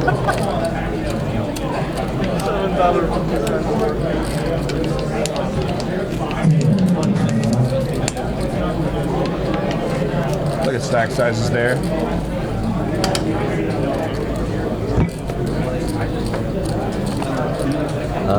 So we got about 5 minutes or so left. Keep in mind, we've got a 6-shooter tournament coming up in May, on May 12th through May 21st. 6 flights, full ring, and then I believe day 2 we go down to 6 max. And you can carry multiple stacks over to day 2 and combine them for day 2. I think it's unprecedented, right? It's crazy. It's awesome. Justin comes up with, I don't know if it's Justin that comes up with the ideas, but they've come up with some pretty cool ideas for tournaments here at And they're willing to try, they're willing to pull the trigger, see what happens. If it doesn't work out or they don't like it, the players don't like it, they scrap it. If it sticks, we work it in. It's good. Ray makes a 12 to go with pocket 7s. Abe's is going to call with a 9-6 suited. Brian, he knows what's up. That's his favorite hand. 3-bet to 35 with a 4-3. I like it. I would have raised it maybe 45-ish, 50. I think it's fine. These guys I tend to agree. I tend to like 3-bet a little bit larger there, but I think that's fine. Oh, he's in the hijack. I thought he was doing it for the Especially if you're going to balance with like a value range. Yeah, that's cool. In position. That's all the flop. That's all the motivation we needed. Inside straight draw, flush draw. Pedal down. 86 to the pot. 75. I'd probably bet like 55, 60. 55. I would love 55. Ray. This is a 1-3 no limit game, and there is a straddle, $6 to $10, but it's not mandatory. It seems like they're doing it every other round or so, or some of the players are doing it, some aren't. 10 comes up. It's a good card for Ray. Yeah. Ray didn't want to see any piece of art on the turn. I think Ray is going to go into check call mode here. You should be check calling. And mind you, Brian should mostly be checking back that 10 as well. Ray, is he leading? He's leading. For not okay. Kind of turning his hand into a bluff here. Yeah, not sure if he's doing it for value because he thinks he's Brian's got a better call. hand. Now he knows, or he's. Ray's got to worry that Brian now has to have an overpair. Yeah, with a snap call like that, you got to be worried now. Ray merges his hand. Oh boy. Oh, and Brian gets there. That's just a really bad Ray card checks. for Ray. Concedes pot. And if you're Brian, after Ray leads there, you're putting him on a hand probably, yeah. You're giving him credit for so mostly I would bet 10. big here. I would bet big. We only lose to King 10, which we would not expect to check. That one's Hearts got there. Good night, chalk pots. 250, See you later. 300-ish. Yeah, I would bet like 400, 350 to 400. There's the big bet from Brian. He's counting on Ray having a 10 here. Ray shows the 7s. Hats off to Ray for having the balls turn his hand into a bluff there. Recognizing that. Well, we've seen some very aggressive plays from Ray tonight with the 7 Ds. I mean, that was. It's a better card. I mean, the turn card's better for him than it is for Brian. Yeah. And a 3-bet pot. Do you think he was betting that turn to protect his equity, thinking that he's to get hands like ace king, I think king fold? I think he's merging next. Kind of protecting his equity. But he's also thinking like there's a small percentage of time that Brian just like folds jacks plus sometimes. I mean, I don't know if we ever get our opponent to fold like aces and kings necessarily, but like there's a small percentage of time that our opponent just says like he's got to have a 10 here, like ace 10, not 10 9, like that, and it's just like fold the 2 outer for reasons. So I mean, you're protecting your equity, you're merging your range. I mean, sometimes you get some worse to fold. And your opponent does have hearts, so you're getting worse. Or as soon as you get better to fold, your opponent does have hearts, you're getting worse to call. I wonder what Ray would have done on a different river. Ray would have checked. So this is the last hand of the night. No look. Are they doing a bomb pot? I think they should have bomb pot. Oh my god. Queen, queen, deuce, 3. Ames has ace, king. I wonder if they've looked at their Brennan's got cards sixes. yet. Another 3 comes off. Yeah, I did not check. I did not check. I think they're gonna. Oh, yeah, they just hit a bomb one at a pot. time. One at a time. They're peeling one card at a time. Oh, hey. Waldo's Oh, got no, eights. nobody hit. Brian, one card. Oh, Brandon's got a queen. Oh, deuce. They're all peeling. Oh, no, good. Oh my god, I got it. Queen ball. Holy shit. Oh my god. So somebody's waiting for the queen here. We already see the results. No one's got it. And Brandon's got this locked up on the bomb pot. Oh! They all threw in 50 and just ran it down.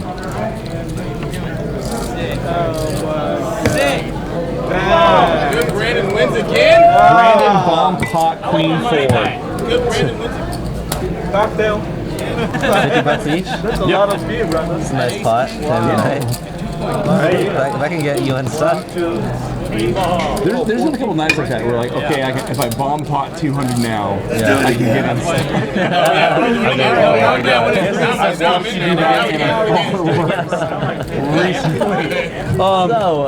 That wraps up our night. If you like what you saw, click the R button. Follow us. We'll notify you when we go live Mondays, Wednesdays, sometimes weekends for tournaments. Don't forget we have our 6-shooter tournament coming up May 12th through the 21st. The golf and poker tournament coming up as well. Half golf, half poker. Yeah. Not sure how that's working. I don't know. Reasons. Veronica Dang it, Brill didn't is even get to here play the with BG her Kennedy song. and friends. What She might be getting escorted out right now as we speak. Again? Shout out to everyone. Abe's playing the game tonight. Normally does our... You're playing it, aren't you? Yeah. You're the worst. Bob's, everyone, Kenny in the show in the back, Justin K. Tune in next time. All right, guys. Good night. Peace.